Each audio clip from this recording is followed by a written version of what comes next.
sorry. Whenever it says we're on, I guess. But There's always a delay.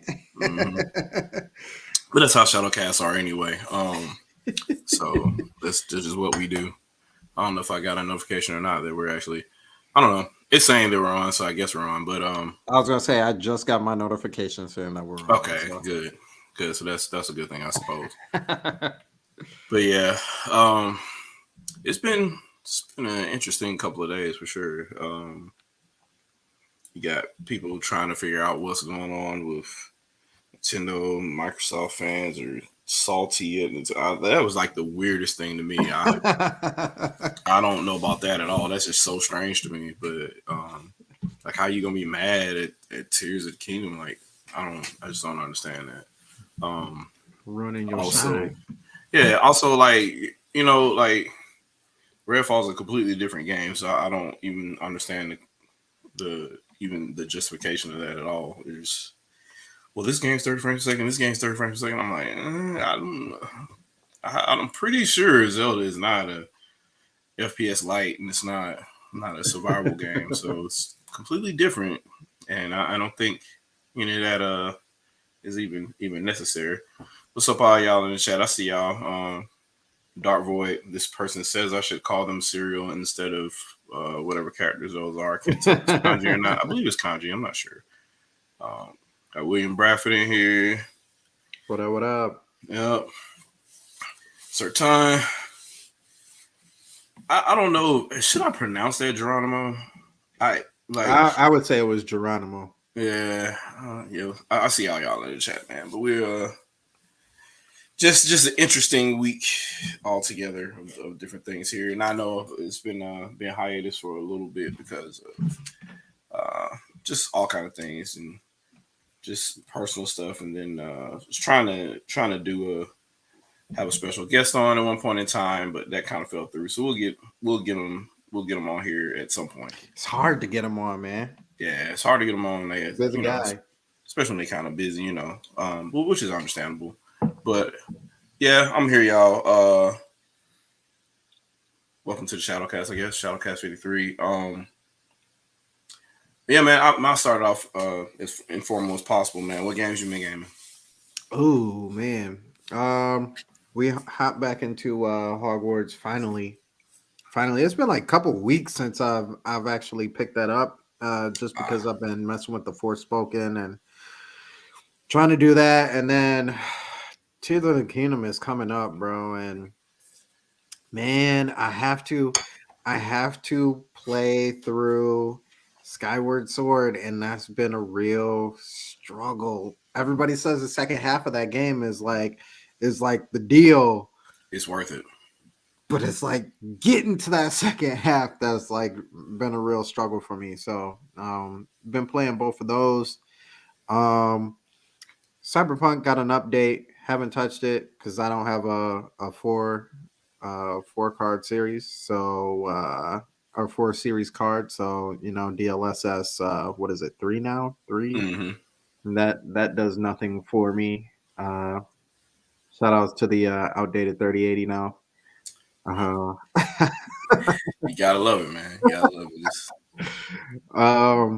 Yeah, I think that's about. Oh, and Diablo 4. I got to touch it. They have something else coming out tomorrow. I want to say it's like a 90-minute thing, so I may look at that. But other than that, yeah, that's all I've been playing. What you been playing? Man, some everything. Believe it or not, I picked this dead platform up over here, and for whatever reason, Dr. Luigi is crack. Like I cannot put it down. I don't know what it is, but I was playing that and believe it or not, some virtual console games. It's just interesting seeing DS games dual screen on Wii U. I mean, everything works, man. It's seamless. You can stretch the screen to be big on the TV or the gamepad or vice versa. You can switch which screen is going to be what. Like, or you can have both screens be on the gamepad or both screens be on the TV. It's just an interesting little setup that you can do there. I never really mess around with it because at the time I was still playing my DS and 3DS, but Right. now with Switch and everything else, you kind of don't even really look at those anymore. So it's kind of interesting to see how they moved all that stuff over. Like Wii U is a gold mine of backwards compatibility. Yeah. Like I really don't understand the hate for this system, especially with regards to that, because everybody's like, "Oh, well, we want backwards compatibility in the next Switch," and I'm like, "Well, you had it with Wii U, and y'all dog that." Like, I mean, too late now. What is it? April 23rd, March 23rd, March yeah. 23rd passed already. So, And if you put the homebrew channel on it and you download the GameCube BIOS file for it, it can read GameCube discs. So like, or obviously you can just copy them to ISOs or whatever and then play on that way. But like the fact that disc had compatibility with GameCube and Nintendo chose to lock it, I think that's still strange to me. But the fact that it's possible is still kind of cool. You can just unlock it and just say we'll play whatever now. right. But no, yeah, definitely I've been playing Wii U, trying to figure out which game I was gonna play next on Switch because there's just so much stuff. Trying to decide between. Still haven't touched Bayonetta 3 yet. Oh, it's so Yeah, good. I Fantasy Star 1, the remake or whatever is on Switch. Started that, kind of sat there. Um, just a couple of games. Still playing through a couple of games on Steam right now. On and off the Steam Deck. That's a whole nother story.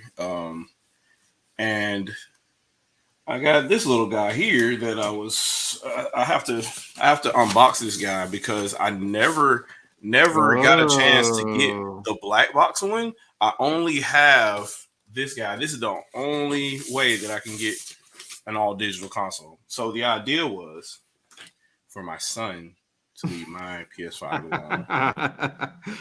And he doesn't like physical games. So, and even though physical games are kind of irrelevant with those other two consoles now, yeah. you still want I want a spine to sit on my shelf to say that I purchased said thing, even though it's a glorified CD key. Right.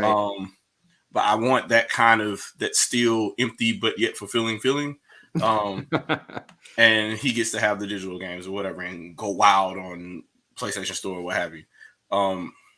So the goal was to swap with him, and then go from there. But I could never find a digital console in the wild, to the point where I even started trying to go on StockX and stuff like that. And I'm like, I'm not gonna pay $600-700 for one though. Right. When I got the original one for $5, I'm not gonna do it.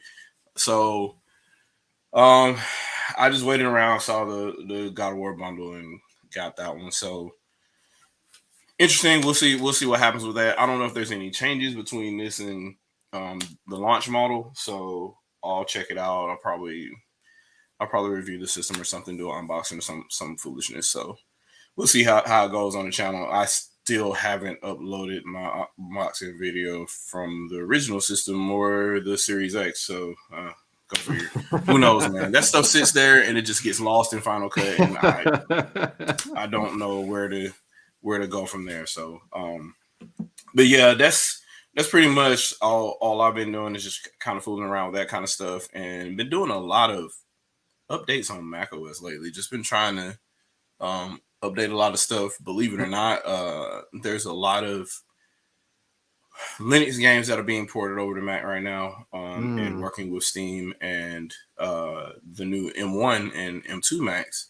They are they're ARM processors, right? So they can take stuff from the Linux kernel, and as long as stuff that supports the macOS hybrid kernel is there, you can get a lot of those games ported over. So through SteamOS, believe it or not, because that same translation layer can work for macOS. So it's just weird how that worked. There's a couple of video creators out there kind of following this, but I've been kind of playing around with that for a little bit too, just to see what's going on.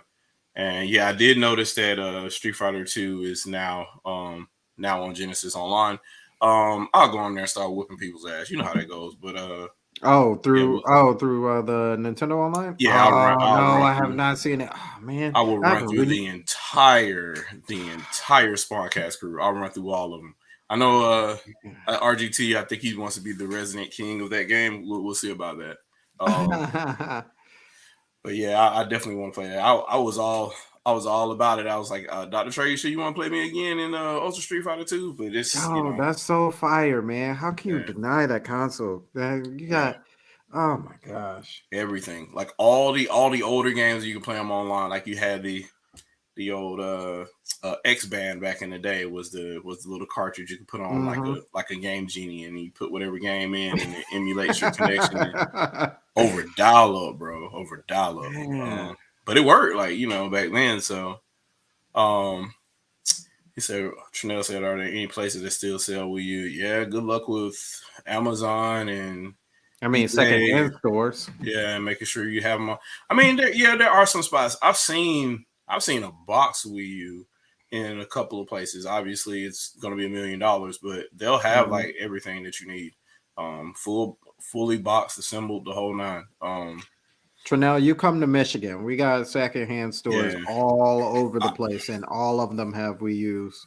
I was trying not to spend money when I was in a bookstore, believe it or not, and they were selling game consoles in there, and they had an old not Panasonic, but a Magnavox 3DO. And Mm. those, like the Philips and there was a Philips and there was a Panasonic 3DO. Mm-hmm. Panasonic was the biggest brand that was being pushed at the time, but the Magnavox 3DO was kind of hard because they were like the third tier manufacturing partner for the 3DO at the time. So it went. I don't think there were too many of those out. I think they had a custom dealership with Sears, so you had to like only get them from a Sears then at the time. Mm-hmm. But I saw that sitting in the bookstore, and I'm like, ooh, that's different. Not gonna pay $700. It had the That's box and cool though. everything. It had everything, and I mean, this is how old school those systems were then at the time. They so thought that they were like home theater equipment instead of game consoles.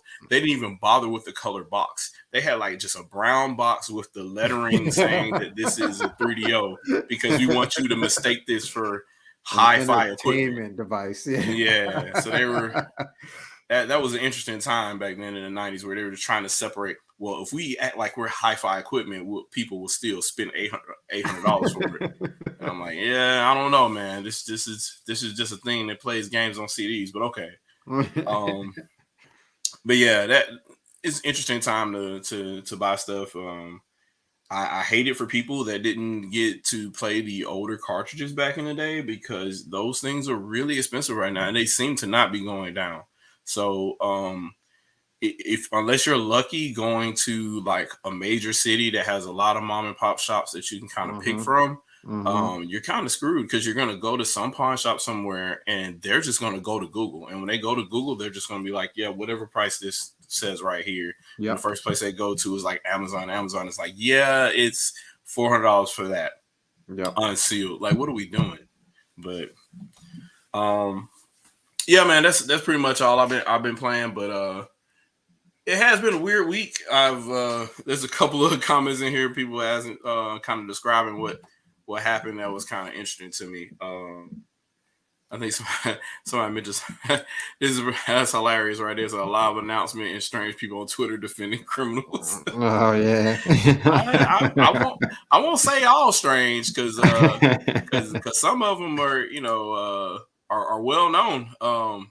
And I'm like, okay, whatever, dude. But yeah, the law ain't changing for nobody. So well, they won this one case. They didn't change the law. The law is still there. So if you have lawyer money, do what you want to do, and then try your hand at court and see what happens. I don't know. I don't know what to tell you at that point. But yeah, it has been interesting to see people kind of like switch it up. And now people are trying to backtrack on the whole calling Tears of the Kingdom DLC thing. That was kind of interesting. That was always dumb. That was always Yeah, dumb. there was a whole thing they were trying to do then at the time. I don't know what that whole thing was, and I don't know why people. I guess because Nintendo and graphics, it has to look a certain way to not be considered a sequel or something. And I'm like the difference between a sequel and DLC is ultimately up to whoever's making the game, to be honest Right. with you. So Right. that has nothing to do with what determines what a sequel is or not. If the team says it's a sequel, it's a sequel. I Um, I wonder if they use that same thing for Silk Song. hmm. Oh no, that's a sequel because because stuff. And I'm like, what are y'all doing? Executed exactly the same way, but it's a I'm like, sequel. so are is Mortal Kombat 9, 10, and 11, are they all like the exact same game because they all use the same engine, or Right, how do we right. how do we determine? Oh, well, they look different. Well, like even if it was DLC, the game could look different, right? Right. Art assets are just a hexadecimal value in RAM, right? Like they could just look different because they look different. Um, I, I don't want to talk to people like that, but it's just so strange to me how people say, "What, this just looks different, so it must be this thing," and I'm like, no, like they could just change the art assets. It's not complicated. Um, but I probably the strangest thing was Nintendo wedging like this huge morsel of information for me, particularly anyway, like right in between. Hey, here's this last reveal of what Tears of the Kingdom is going to be, and Hmm. a couple of ads about Tears of the Kingdom, and right after that, hey, here's this indie direct because we got a whole bunch of indie games we got to pimp out too. Please don't forget these guys as we smear them throughout the year, specifically the Hmm. summer. Um, and Nintendo's like, yeah. So right before we tell you all that, though, here's like an entire plot line about how Xenoblade Chronicles 3 begins, and it's coming out next week. And I'm like, so y'all drop this, and then like I gotta scroll down Nintendo's page now to even see this now because you threw so much stuff right out on top of it, and you announced a whole bunch of stuff right after this. Yeah, Yeah, it's who dropped interesting. the ball on that? Yeah, I Like, that's like the CEO woke up and was just like, like how "Did you y'all remember to send all that stuff out?" And they were like, "Oh, we forgot."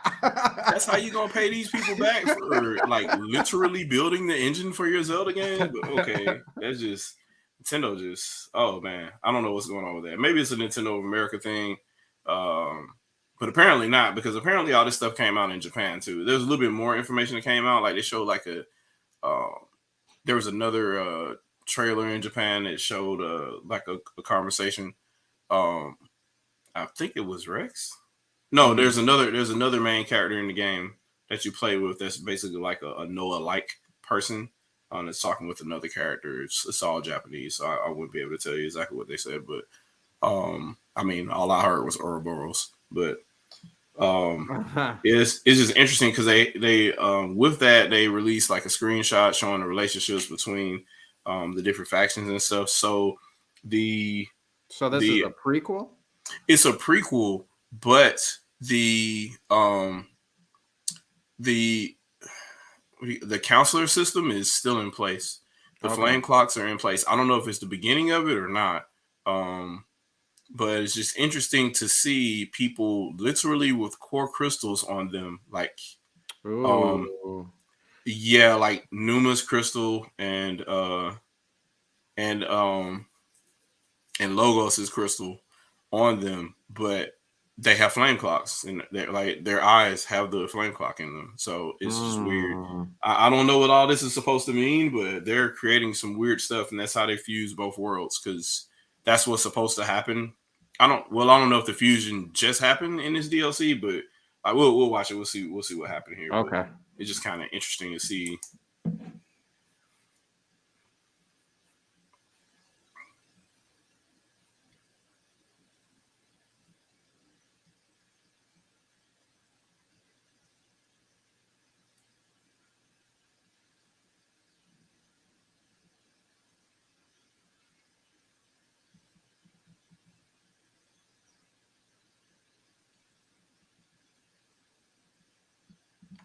Wait, you got. Oh, you turned the volume off, didn't you? Is the volume on or is it off? No, I can't hear it on my side. Okay. What are those? Oh, they're saying silence. All right, let me see what I got here. Interesting. Um, Weird stuff.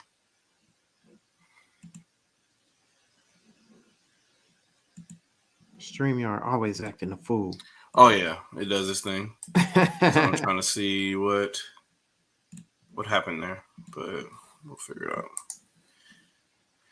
So let me stop it and I'll bring it back. And that's why I try to do the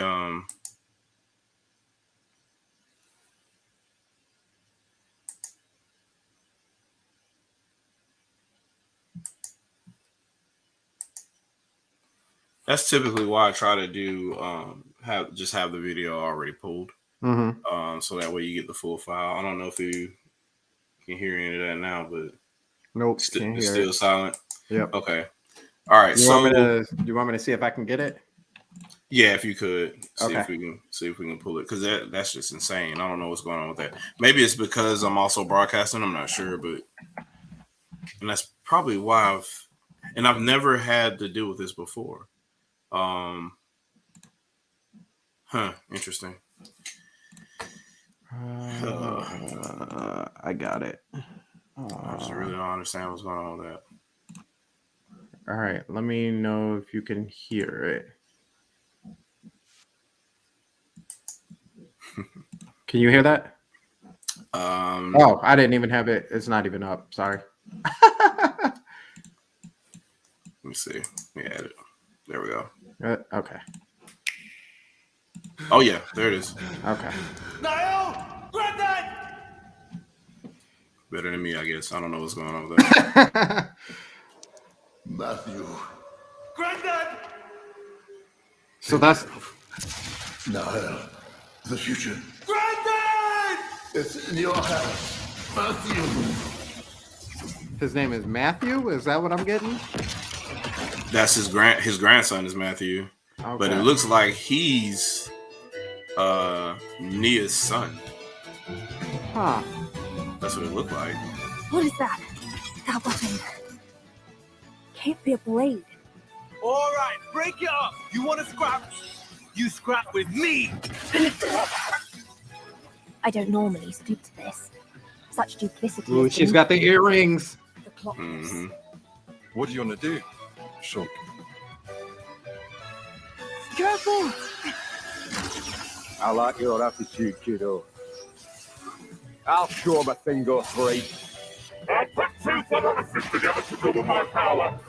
Chosen or not, but a pointed breakthrough.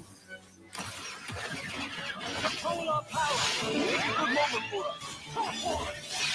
Matthew A. Oh, A. Oh. Here I go!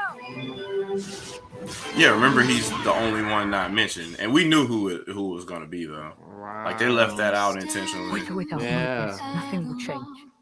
Niall? In the end, people always kill people. I heard about that from Melia. A gift from Alvis, she called There it. it is. This it? Yes. The Liberator's base of operations. Is this how badly you wish to erase us? My God. You cannot know. Afraid to see what could But be now I'm glad I'm on the here. other Glad I side. can choose for myself. Or Honestly, can't you see just knowing who I'm meant to be how much fighting, I that's the feel biggest thing the of all. same Even having as built the you perfect world for it themselves, seems. humans yet desired We the beyond. just need to let it Matthew, go. always in fantasy land.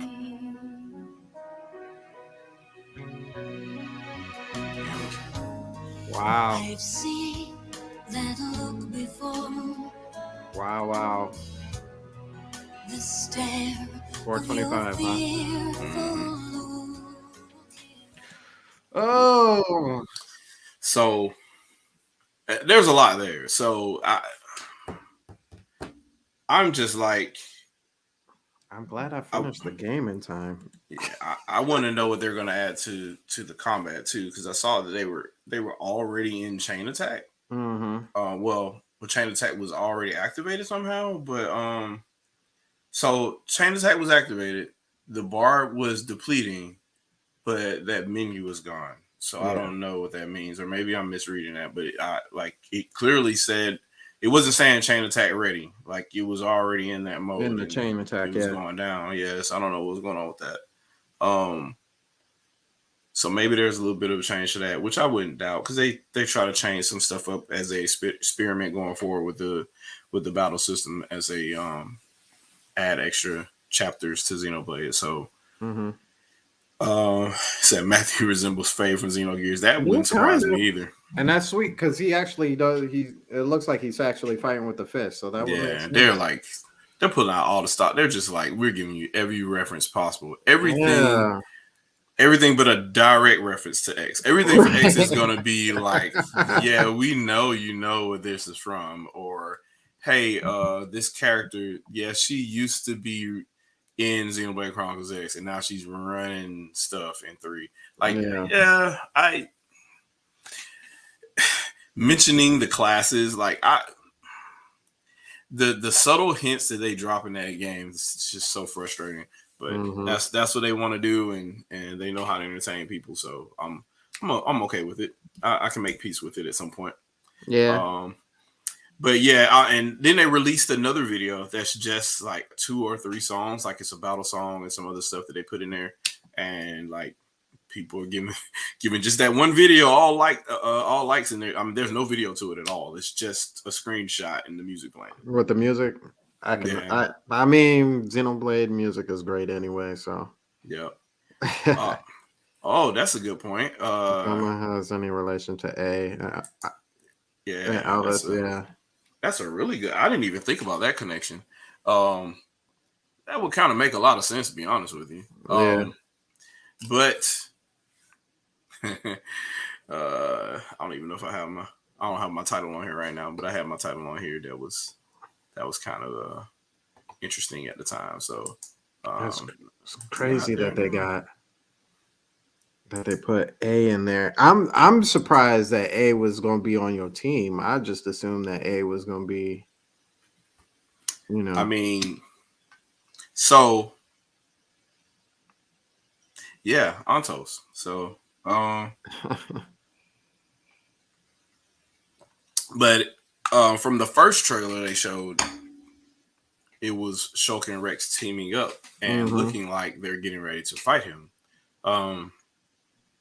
But in this trailer, all 3 of them are there. So it's Shulk, Rex, Alvis, and I guess that's a young Zed, if I'm not mistaken. I think so.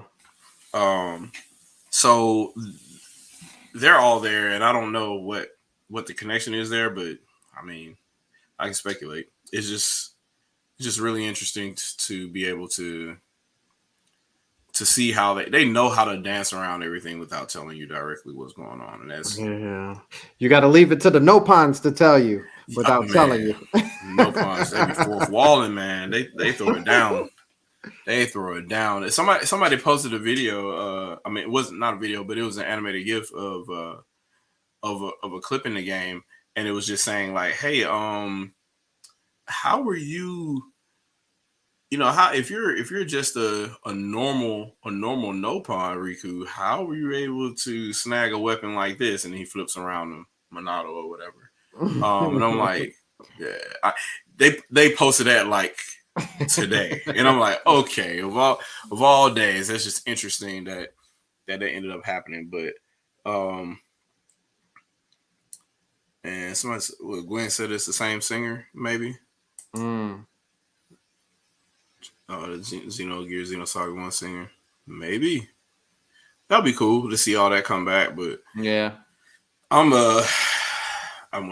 the menacing music from X to return as well. I don't want to be too happy going or too sappy. Yeah. I mean, 3 was kind of sappy towards the end, but apparently there's a bunch of videos of people reacting to it and tearing up. That was quite a sad ending, man. That Yeah. was definitely a. I mean, sad but good. Yeah. I'll tell you this. I'll be honest. The one that came close to grabbing me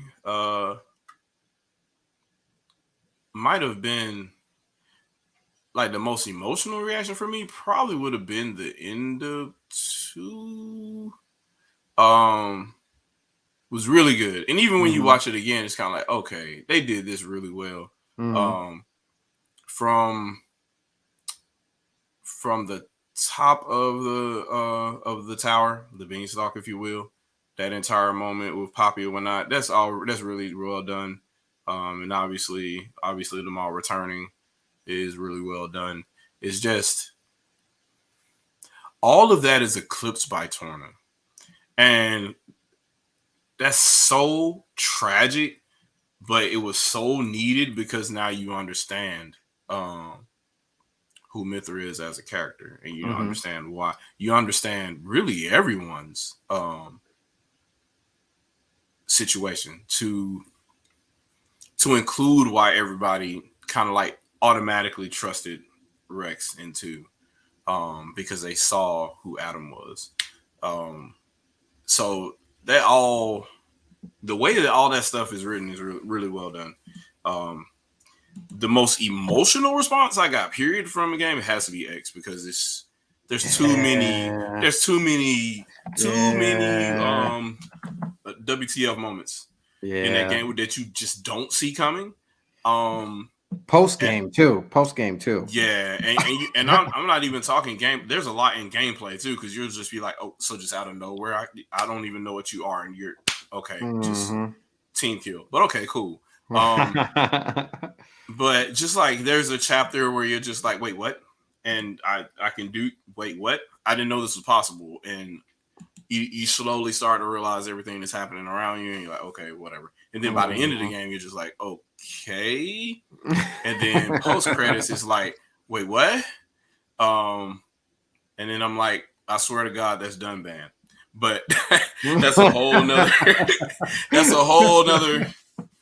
whole nother theory there. But that probably had the biggest emotional reaction out of me. It was probably X. But that may be because of that game is really long. Like there's a lot of content in that game. Like then post game plus DLC, all the side quests, they're not as relevant to the story as they are in 3. Like 3 is really well done. Well, you really miss a lot if you don't do all of the side quests in 3. Whereas in X, they kind of put like an exclamation point on the story, with the exception of a couple of. There are some side quests you should not miss. Yeah, there are some beats on there that you definitely can't miss. And you could totally miss them, but you should probably not miss those. So I would suggest anybody with a Wii U to go back, make sure you 100% that game is God tier. Yeah, it really is. It's really, really well done, and it just and there's so many questions still to it. So many questions, so many unanswered questions. So I'm still kind of still. I hope they figure out a way to make a Chronicles 2, X2, I should say. Yes, because I need more from that. I think that's real. I think that's definitely requested a lot. But what I want to do is just thump on the forehead every single YouTuber that makes a video that says, we want you to port X to Switch. If they do that, bro, that's time away from another Xenoblade. No, on an inferior version. Yeah, like no, don't. They already made it the way they made it. Like just buy Wii U, man. Just play the game, and then you're good, and then we could play Xenoblade Chronicles X too. It'd be great. I promise you. They'll figure out a way to do it on whatever new system they have. So right. I'm pretty sure it'll be fine. Zodi said I was slipping. He said I was slipping. Come on, yeah. Normally I have it queued up, man. I don't know what's going on.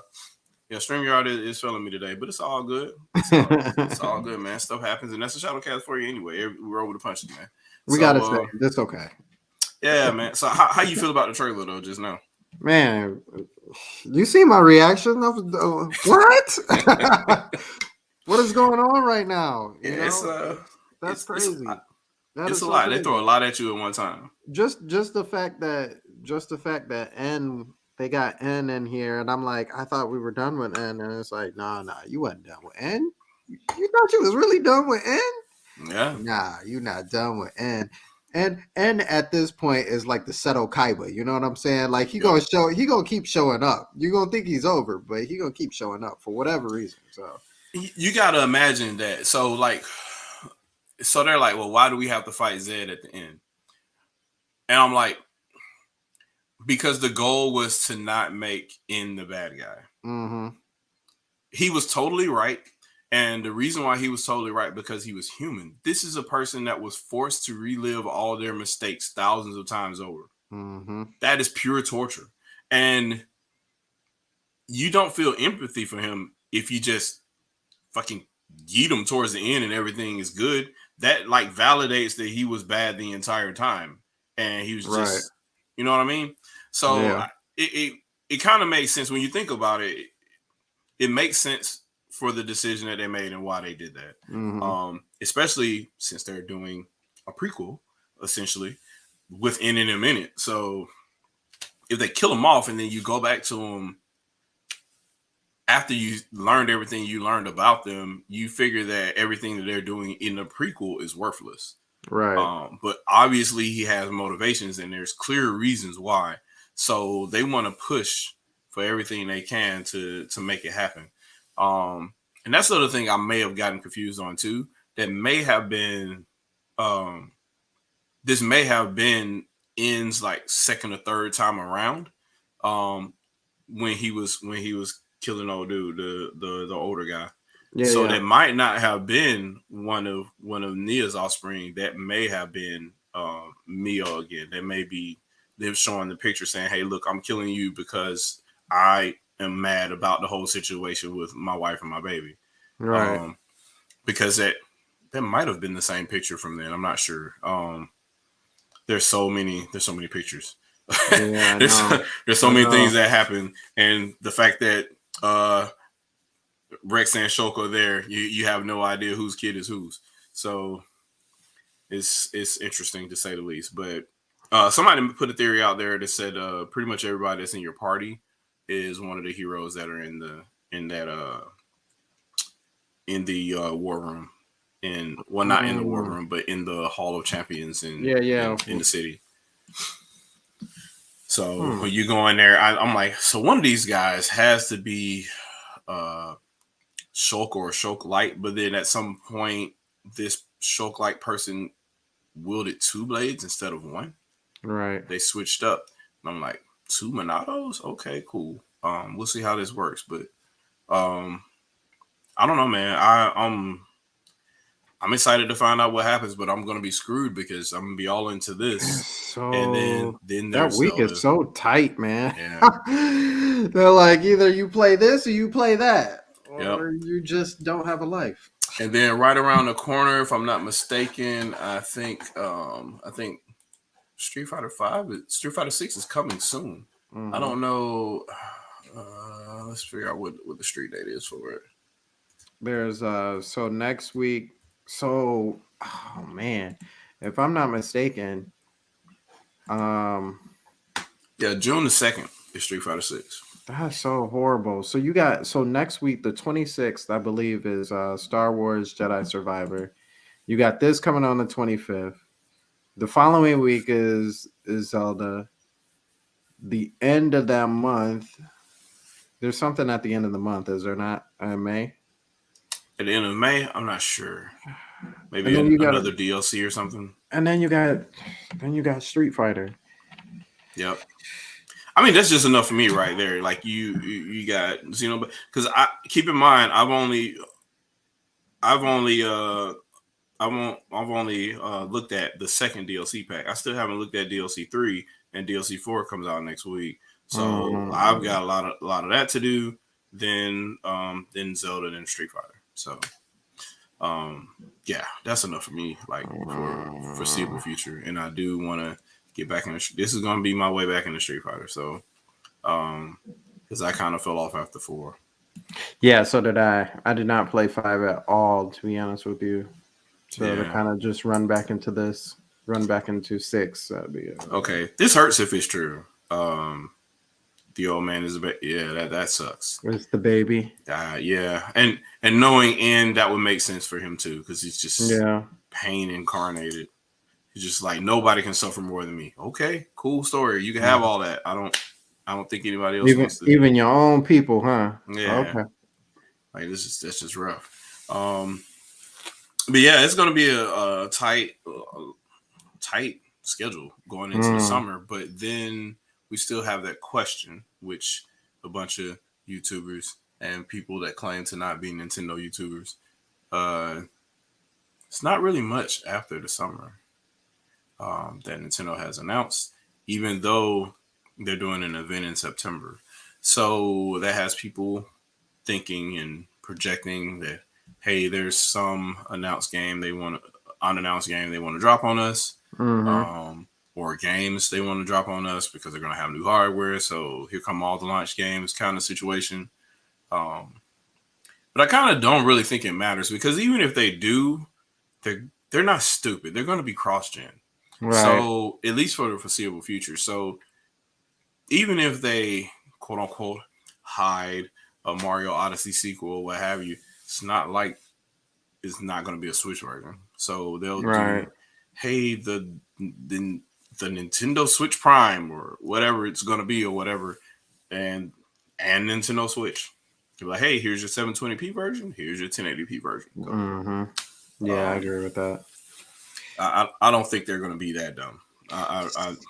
Nintendo has made some weird decisions before, but I don't think this is like a home run. You can't really screw this up.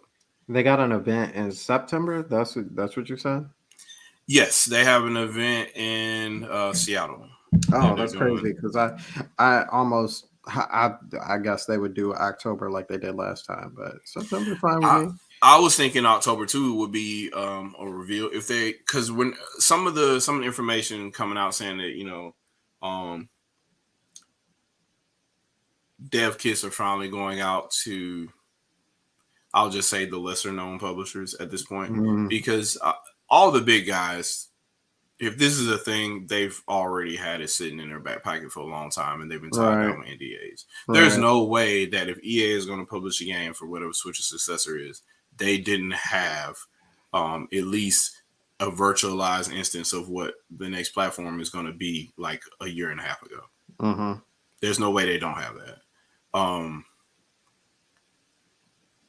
You even talking about like, okay, these are what the specs are going to kind of look like. So this is what you're going to be working with, as well as the whole software development kit, like everything you would need to produce. I'm pretty sure they would have that already. And then some of the rumors that they're allowing to leak, like, go ahead and start getting your games ready for like 4K and stuff like that. And Nintendo experimenting with their own version of upscaling. Like, let's not forget, like, it is completely possible that a Nintendo Switch successor could come out and not use DLSS at all. Because what they don't want to do is still pay their partner for a patent to use the technology that they themselves could create on their own.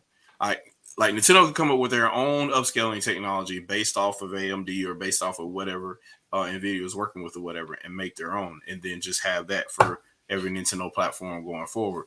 Didn't they use that for like Xenoblade Chronicles 3? Didn't they do something like that? I'm not sure Xenoblade Chronicles 3 did it. I think so.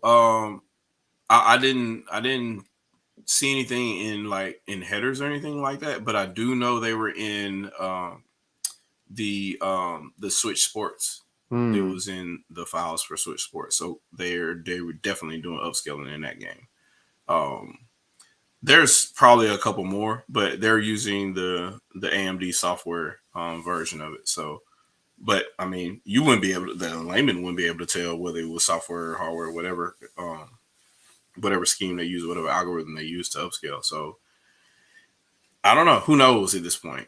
Yeah, I mean, they kind of write their own. They write their own rules, as you probably already know. But what you expect from other first party companies is not what you typically get with Nintendo. So. Right. Truth. So yeah, I'm definitely hyped for this game. Definitely gonna play Xenoblade. I can't run. Future Redeemed. Yeah, I was gonna say I can't run through 3 in that amount of time. It took that long just to get through it for the first time. So yeah, I mean, probably would go back and do like a couple other side missions and stuff like that, like the post game side missions and stuff like that. But outside of that, yeah, I'm just ready for the DLC. Yeah, I'm pretty much done. With the main game was Xenoblade Chronicles 3. I was just walking around just trying to find anything over 100, and I was just destroying it. And then going into the land of challenge and clearing all that up, trying to get better times and whatnot, just to get my game engine hacking on, because I'll definitely that will come to my advantage for this new DLC. So like. You know, this is actual DLC. This isn't a sequel. This is Future Redeemed. Right. So like, I mean, because Future Connected was that could have been DLC, but since it was part of a rebuild of an entire game of the first Xenoblade, that's kind of why they had to do it that way. They're like, hey, you know, we were already playing around with this engine, so here's a freebie. Instead of making it DLC for that game, make it, you know, kind of like how they did Bowser's Fury. So right. Yeah, it did make sense that they did it that way. Kind of wish they did that for Xenoblade Chronicles 3 as well, because it would just be great to not have to see that little free bonus. That'd be wonderful. Right. But Nintendo got to make money, and Monolith, if they want to extract as many resources away from them as possible for the other big games. So if Monolith is just going to make stuff that they want to make, then yeah, they should probably be selling it. Yep. Just to be honest with you, I don't think they should give that stuff away, even though they don't want to advertise it properly for some reason. They hide it on Nintendo's page. I don't know why they do that, but yeah. So in addition to this, there's Tears of the Kingdom, and I don't know, man. That game has even the haters talking. So. It's that trailer was just so cold. That beginning, just him just coming down like that. Oh my gosh. Yep. Oh man. Yep. They have mastered, and I think that was the goal from the beginning. They're like, hey, Havoc came out in 1999. We're gonna fuck with it until we know more about it than even the Havoc team does. And that appears to be the case. Like, they are on top of it. Like, every unintentional thing that's happened in Breath of the Wild, they've clearly been watching it, because all the they're making those things normal. Yeah, not their things. They're making this normal. So you're going to be doing stuff that high level Breath of the Wild players were doing like day one, like it's part of the story. Yeah. So it's going to be interesting. I definitely want to try that out. It's like so crazy. What Banjo nuts and bolts was supposed to be. Oh yeah, that'll be definitely. You can clip that one. Nuts and butts. You can clip that one for sure. But nuts and bolts for sure. That was definitely what that game was trying to be. But yeah, Nintendo has that nailed. I don't know what else to say other than I definitely want to play it. And you see Ganondorf / Demise. Yeah, this was supposed to be like a story beat trailer, and I'm like, man, just look at how just amazing everything in the world is. Like, it still expands up. You can still see in the distance, like it's still going up even higher, which tells you can definitely go even higher.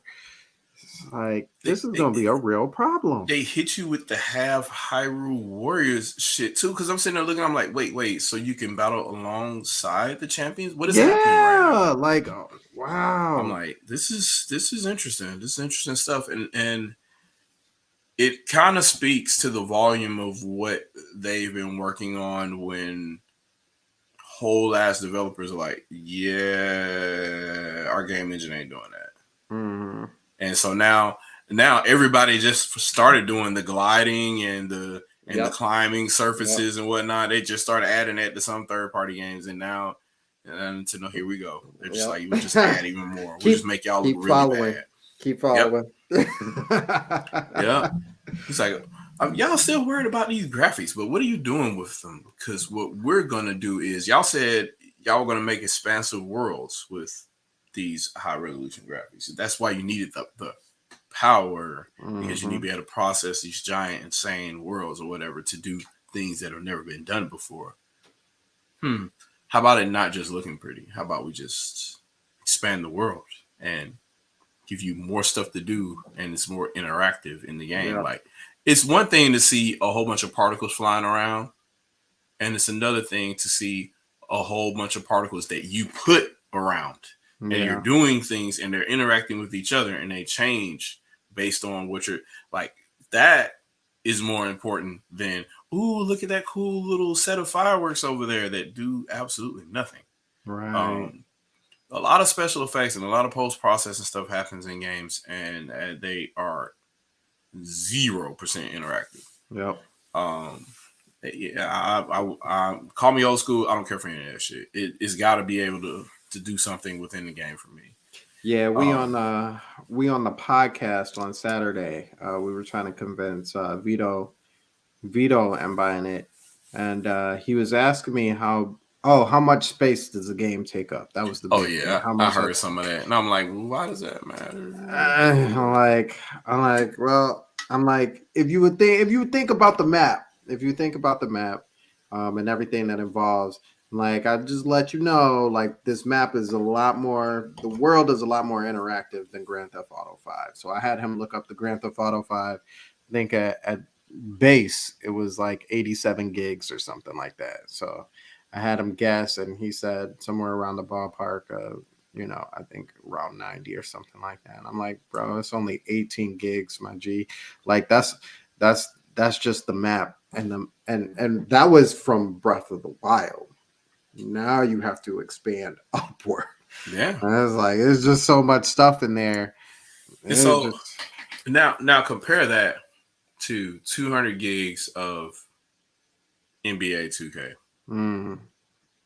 Call of Duty. Which world is significantly larger? Which game are you getting more content out of? Right. Really. And 2K is great. But it's I don't want to reduce it. It's just a basketball game. And the vast majority of it is the online aspect of it, which is like a baby GTA. And you kind of walk around and go to different parts and stuff like that. You level up your character, and you get rep, and you get marketing deals and all this other kind of stuff. That's fine, well and good, and that's cool and all, but it's not GTA. It's not Halo or anything like that. So I still just like, there's so much stuff placed in that game that most people won't see, but they still have to download over 100 gigs for. Yep. And that's just insane. They still got the studio. They still got the what's his name studio, so you can make music. I'm pretty sure it's still in there in 23. I'm pretty sure it still is. That's so horrible, man. You don't play a basketball game to do some music. Tattoo parlor, all that stuff. Just all that stuff that's not necessary at all to up your game. But yeah, people want it to be as authentic as possible. They're fans of the players and stuff. I get it. It's a giant fantasy.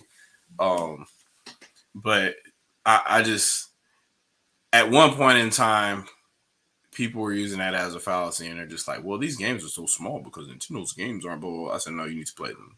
And the first thing you need to notice is the size of your game is determined by how many vertices are on screen at one point in time in the draw distance, right? And vertices drawn are like kilobytes in size. Like, it's not. Now, what you do with them after you color them and texture them and stuff like that, that's different. But the actual drawing of everything that you see, like, that's not a big file size at all. So I think people kind of like they kind of try to internalize in their head that either it needs to be a bigger file size or it needs to be a certain type of game or the textures need to be a certain type of way for it to be considered realistic or to be considered high fidelity. And I'm like, I don't know what you're talking about, but a lot of these games downsample everything anyway. So even if you're playing with quote unquote high resolution textures, when that stuff goes far away, it's desampled and the resolution is lower. So because that's modern game engines, they're designed to cut fat as much as possible. But the problem becomes where you've got 50 million different art assets, so the file size is still big. Instead of you being smart and reusing some of them in certain areas, like if you're on a highway in a Grand Theft Auto game, do you really need every single individual texture of every piece of eroded concrete in San Francisco? Do you really need, or can you just take one piece that's gray on the side of a suspended highway bridge or something like that and just repeat that? Like you don't have to. Nobody's gonna stop and look at that and say, "Yeah, that's where that one bum peed in real life." No, nobody's caring about that. But you got people that they're really sending photographers out here to take pictures of this stuff so they can put it in this just in this one spot. And so that's got to sit in RAM somewhere for you to go see this, and the average gamer isn't even going to see it. So not even going to notice it. That's just wasteful. Jerome said one goofy person on Twitter would probably do that. Probably, and they'll probably brag about it. Like, oh, I found the pea stain on the look how high resolution this is because I found the one pea stain on the interstate. And I'm like, bro, like the fact that you wasted somebody's time to force them to go take that picture, and then somebody converted that art to go like, come on, man. Hey, it's your money, not mine. Yeah. Yeah, but there's so many more games that could have been made in that time frame that happened. Like that's just, oh man, it's just so bad. But yeah, it's strange to me that Brand Smith was talking about the coordinates in the game. I don't know how that relates. I guess it's another theory they were saying that. The coordinates at the bottom right on the mini map. Goes as low as seeming -500. The sky level from the trainer was as high as 700, and they were even higher. Yeah. So this game is the sense of scale is immense. Yeah. I was looking at one trailer, and Link was about to fall off the edge of the cliff or whatever, but he didn't. He was like hanging on, and then you look way down. And where he could have fell to, and it was another floating island. You're not even, falling down to Hyrule yet. There's other shit that's still like floating up there too. So that's what's so crazy, man. I'm just telling you that I have a feeling, and this is a good thing, but in ways it may not be as good. I have a feeling that this is gonna take Breath of the Wild, because of it being Breath of the Wild, but on a massive amount, on Arnold Schwarzenegger amount of steroids. I'm wondering, because I'm thinking maybe their goal is just to do what Skyward Sword was supposed to do. Mm-hmm. And if that's the case, then now they finally have found the technology to make that happen in real time. So they're like, yeah, so Skyloft without Skyloft. You got to go to this place, and this place. Jump, and then you go and you're able to do it in real time, kind of thing. We've seen other demos for it, Beyond Good and Evil 2. Like that game needs to be made. Somebody needs to go buy Ubisoft and just make that game happen. But how do you go from here? How do you go from here? Like after Tears of the Kingdom, like I'm gonna tell you what Twitter warriors will say. They will say, go back to doing dungeons, and I don't agree with that. Yeah, I don't agree with that at all. It's not gonna work. You go with what, like, this is the most successful Zelda game of all time. there's no way you could really just kind of like walk away from this formula, unless you don't get a good response with Tears of the Kingdom. Right. If you don't get as good as a response with Tears of the Kingdom, then obviously, yeah, you can probably afford to go back to the drawing board. But if this takes off, like I think it's going to take off, you're probably not going to be able to leave this for a while. So they might as well stay joined to Monolith Soft at the hip and continue building out this massive world and doing whatever we need to do. Give me Majora's Mask too. Throw on the Dorito mask and start flying. There you go. Problem solved. Yep. I see you, Minato Mario, in the chat. What's up, y'all? What's going on? No Regen in here. Gwen in here. Okay, I see all y'all in here. Okay, we got we got some of the suspects showing up in here. I see y'all. Yeah. Only thing we need now is we just need the king of the crumb side. Crumb side. Yeah. Levon Kaysen. Yep. Yeah, get him to come on through. And he can certify this podcast. But yeah, it's just, to me, I'm trying to figure out. So I'm the hater because to this day I'm gonna say that Game of the Year for 2017 was Xenoblade Chronicles 2. And with extra stank on it because of Torna the following year, what have you. That's probably the best game combo plus DLC that I've played this generation. Probably because I abused the hell out of that game system, and it didn't help that Elma's in the game because she completely breaks everything with overdrive. But Breath of the Wild is really stupid too. Like the amount of things you could do, and I'm like, there's no way I could do that. And I see some of these videos, and I'm like, well, now that I know what their movements are, because I fought these Lionels before, and I know what they do, and I know what this Guardian does, I kind of don't really feel threatened anymore. Even if I don't have a shield on me or whatever, I know I can kind of like move around and do stuff. Right. So now I'm like, I'm fighting a Lionel, and dude runs up on me, and I can just easily dodge. I can jump on his back and screw with him, and he's all confused. And I'm like, just information is probably the biggest tale about this game. And there's so much stuff Nintendo did not tell you, and then you go out and just find out on your own. It's just insane. Yeah, that's the biggest problem, is that there's still more. Yeah, that's the problem with Nintendo. They like to hide too much. I still haven't found a bear at all. I've ridden the Lord of the Mountain multiple times, and I've yet to find a bear. So, and I saw people all the time like riding bears, and I'm like, I haven't even come across one, so I don't. Yeah, I've ridden a bear. You just got to find them in the mountains, my guy. Yeah, it's just weird to me. A moose, I've seen those. Yep, but yeah, not the good old bear. I'll tell you what, it's northeastern area is where I want to say they are, because they're not. I don't think I've ever seen one. Rivali's town, that area. Yeah, I haven't seen one over there. Okay, over towards the east, more towards Zora's, the Zora area. Okay, yeah, it's just way too much. What's up, Quantum L? I see you in the chat too. What's going on? Welcome back. Yeah, just it's just interesting to note that there's so much to do and so much you can miss in this game that supposedly is, I mean, let's be fair. This is a Wii U game we're talking about.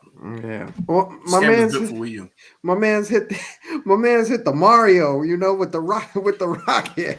Oh yeah, of course. So it's like, have I seen? No. Say review. Have I seen Review Tech USA? Who else? What did he say? Charlie. Or yeah, Review Tech USA. I don't know who Charlie is. And other videos about Gary Bowser getting wrecked by Nintendo. The salt is real. I'm like, look, man, look. I don't know how else to explain this to y'all. But okay, and I said I had to say this on Twitter because people are stupid. If you make a statement that appears to be against emulation in general, right, or against IP theft, the first thing they say is you're against emulation. I'm like, I was just telling y'all about me playing Wii U, and the first thing I talked about was me playing games that are emulated, like playing. I was playing. What was I playing? The Zelda, the sequel to Wind Waker. That's on DS. Spirit Tracks, I think it is. Spirit Tracks or the other one. Yeah, so whichever game that is, I'm playing that one. And you walk with the stylus or whatever. So I'm playing that. That's obviously emulating the DS or whatever. That's emulation. It's just not in the way that you think it is.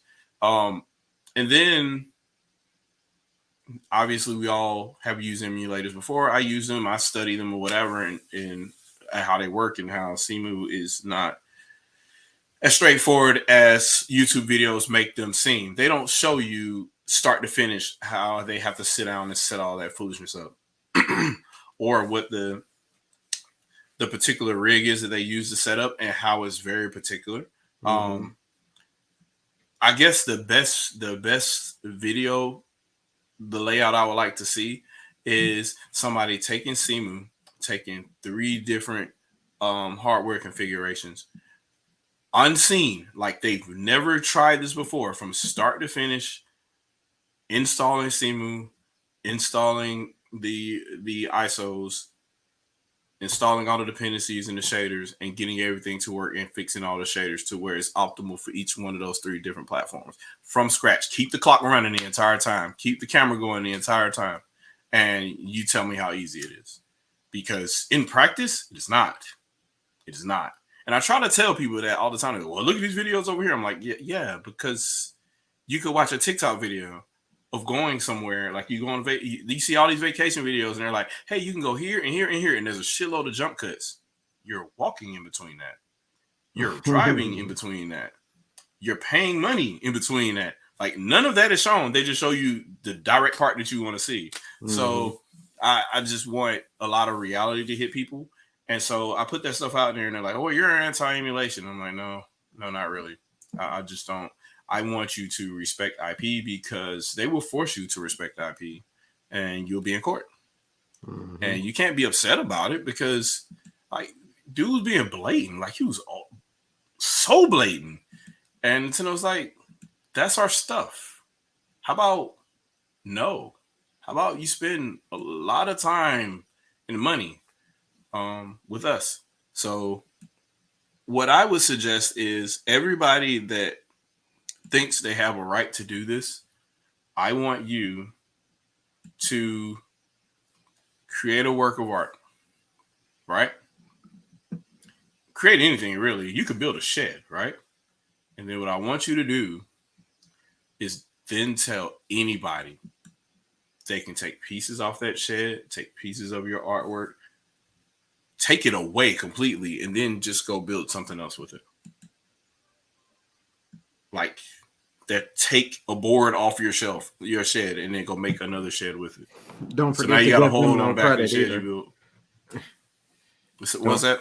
I said, don't forget to give you no credit either. No credit. Yeah, zero credit. Matter of fact, they're gonna say they built a shed after they took pieces from your shed to build the shed down the street.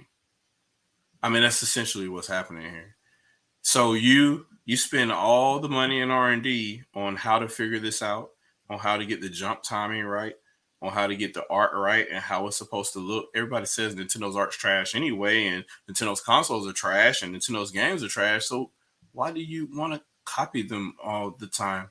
Why do you want to break copyright on them all the time? Why do you want to copy the ROMs all the time and the ISOs? That's another thing too, because it just always seems like the people that always have something negative to say about Nintendo games are the same people that want to emulate those games. Right. I don't get it. And they usually defend it with, we shouldn't have to buy games if they put it on stuff for us. Yeah, like Or we shouldn't have. I'm sorry, we shouldn't have to emulate games if they would just put it on stuff for us. But you don't buy the system anyway, so why does it matter? yeah. I want to emulate these Wii U games because I can't get them now. But the Wii U's been on the market since 2012, and it was still on sale all the way until the middle of 2017. So you still could have bought them, and even after that, they were still sitting on store shelves somewhere, probably in 2018. Mm-hmm. And the games were on shelves for a very long time, all the way up until last year, I think. Yeah. So yeah. So what you had all the opportunity to. Well, what about somebody who wasn't around when Wii U came out? I'm like, okay. What about people that weren't around when Atari came out? What about people who weren't around when PS5 came out just now? Like just now, like they weren't born yet. We're making arguments for infants, right? Because there are only 3 now, at least 4. Whatever excuse I can use to get the end result that I want in this argument is what I'm going to use. Like you just goalpost to goalpost to goalpost to goalpost. And I'm just like, people created their work and they put in measures to protect it, and it's illegal to remove those measures unless you get permission from the copyright holder or the Librarian of Congress in the DCMA. Yeah, specifically in the DCMA. I forget what the name of the copyright law is in Europe, but there's something similar there too. They're a little bit more lenient with reverse engineering, but reverse engineering has to be proven for research only. And if a copyright holder wants to sue you, they still can. So it's still one of those situations where I'm like, that doesn't mean it's legal what you're doing. Emulating itself is fine. I mean, take all your custom ROMs, all your cartridges that aren't encrypted. You can just take a cart and just throw it on there and copy whatever you want. With your old school NES games, copy whatever you want and load those ROMs up and emulate them as much as you want, because you're not breaking copyright by doing that, because there's 0 copy protection on it. But as soon as you start talking about a GameCube disc, a Wii disc, Wii U disc, a Nintendo Switch cartridge, and there's RSA encryption on, like, yeah, you're intentionally trying to break encryption so you can rip this image. So that's fine, well and good, but just know that comes with trade-offs, and people don't want to have that conversation. So, Nato said it. RTUs arguing reason why people pirate games because games are overpriced, games run bad, and companies being anti-consumer. Sounds like he's talking about third party. Yeah, all true. He's talking about third party. So where's the crusade for people pirating GTA 5? Because it's a lot of people fucking buying it. Pirate GTA 5. How many times y'all bought GTA 5 on PS3, PS4, PS5? And gloat about it. Yeah, and then gloat about it. Then spend all the money in the game. Get all the damn GTA books online 24/7. I mean, there you go right there. That's why you don't have GTA 6 right there. That's a PS3 game. Yeah, 2 generations, man. It's a PS3 game. 2 generations. Same with The Last of Us. Yeah. The Last of Us. It's a PS3 game y'all playing. And y'all talking about stuff being anti-consumer. I'm like, you're signed in to a local game built for the PS3. You're signing in online for that. To this day. Like 2 generations later. I don't know what else to tell you at this point. You pick and choose. And if you ask RTU what games he's playing, it's something like that. Mm-hmm. It'll be an online shooter of some sort or something to that effect. And then you wonder why the games are overpriced and they run bad and stuff like that. I'm like, man, they run bad on every platform. Because I thought for the life of me, I thought every last one of these systems, if it wasn't Nintendo Switch, it was going to be 4K every frame. It was going to be 60 frames per second all the time. 60 frames per second. You're gonna have these RT cores being used. It's going to be ray tracing every fucking way. All the load times are going to be instantaneous because of the magic of the SSD. RAM, I mean SSD. I mean RAM, I mean SSD. RAM, I mean SSD. Yeah. So that's another thing there. the majority of people that were making these promises and weren't meeting these promises were not Nintendo. Nintendo doesn't gloat about any of that stuff.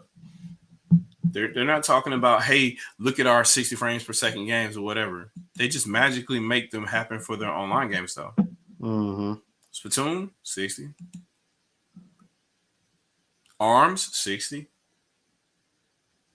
They just do it. F-Zero, 60. They just figure out how to do it for whatever reason. Mario Kart, 59.94 because that was the the NTSC freaking standard for TV at the time. They were trying to match TV. So now that copied frame is back now for the Wii U version. So you get your 60. you get your 60 now. But no, man, I don't understand what all that hubbub is about, and I don't know what all the foolishness was about with that, and I don't know why they continue complaining. They want to pirate games and say that, you know, we aren't getting our money's worth. If you're not getting your money's worth, then don't spend your money. You see how quickly these game companies fold. As soon as a game launches, first of all, these third parties know that the majority of their money is going to be on launch day. Mm-hmm. They're not going to be evergreen unless they have lightning in the bottle, because typically Nintendo has that cornered. 2K has that cornered, both with GTA and NBA 2K, and Madden has that cornered. There's very few third-party games that continue to sell evergreen like that. It's usually the very first day the game comes out, the first month or whatever, and then it falls off a cliff. You never really hear from it again. So they know within a couple of days whether or not their game is going to be worth anything. So if you want your money's worth and you see people talking about, well, hey, our game is going to be powered by NFTs and you're going to get 120 frames per second, and you're looking at a game like, that is not 120 frames per second. And they're like, well, you're going to get 4K sometimes every other frame, and it's not, then don't buy the game. Like, if you don't buy the game day one, then they're going to, $70 could have been avoided this way. These games are going to be $70. Shit, shitting me. Not on day one, they ain't. No, they're not. Not over here, they're not. And if y'all didn't show up day one, then they wouldn't have did it. Right. Because they forced it as much as possible, and people were just like, well, I don't know, it's next generation, so I can't be caught with my pants down because if my friends will have it, and then I'll have FOMO, so I got to get it to it the exact same fucking time, so we can all talk about it together and then move on to the next thing the next week. And Sony's like, thank you. Mm-hmm. Told you buy it. Yep. Hell, it was 2K that started it anyway. They're just like, we're just gonna throw this in a 70. Boom. Boom. The regular version of 2K is gonna be 70. Day one on PS5. That's Sony's so like, annoying. I guess we'll do that too. And here we sit. Yeah, I could have easily been like, nah, we ain't doing that. You're like, oh, well, why are the PS4 games versions of games selling so well? We can't seem to get these PS5 and Series X versions of games to sell. Yeah, you can't. But people don't speak with their wallet, and it is what it is. Right. So, like the people that know, it's crazy that even Nintendo was cautious with this. They're like, if we're gonna do this, we're gonna do it with a game that's already established and out there and sold. Yeah, we know they're gonna buy this game. Yeah. You're like 30 million people bought Breath of the Wild. We said this is the sequel to Breath of the Wild. We can afford to risk this one and see if they buy it at 70. The collector's edition sold out day one. Come on. And that was like $100. Yep. So of course they're gonna be able to do that at 70. But I don't think that extends to all the rest of their franchises, and I think they're smart enough to understand that. Yeah. So well, I feel like they price all of their games according to how they feel anyway. You know? Yep. So good old Captain Toad. $40. Let's go. Mm-hmm. And it's fun for exactly what it is. Prime the same reason. Yep.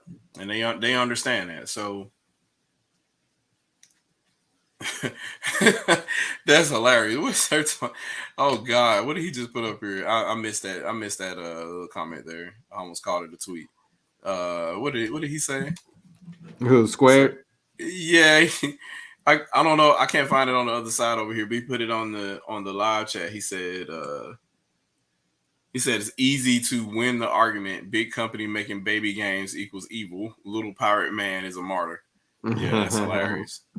So yeah, I mean that's essentially what it is. It's just there's no reason to even go that route. You're a consumer. That you spend way too much time spending money on legitimate games. Why spend any more time trying to skirt around the issue and try to play illegitimate or ill-gotten games? It's almost not worth the squeeze the majority of the time.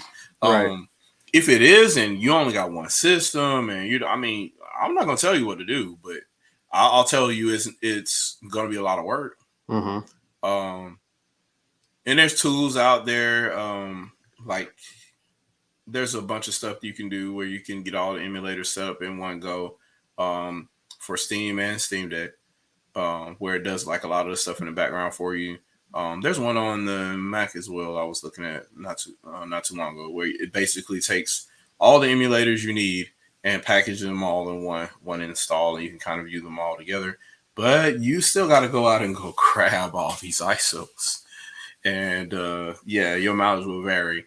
Trying to look up how to get those, and obviously you shouldn't have to look them up, because what you should be doing is you get a ROM extraction device, and you stick the cartridge on there, and you take the hour or so to read the entire cartridge, and you dump the file, and then you put another one in, and you dump the file, and you have your NR reader over here, and you dump your GameCube disc, and you dump that file, because that's what you should be doing if you're doing it legally, right?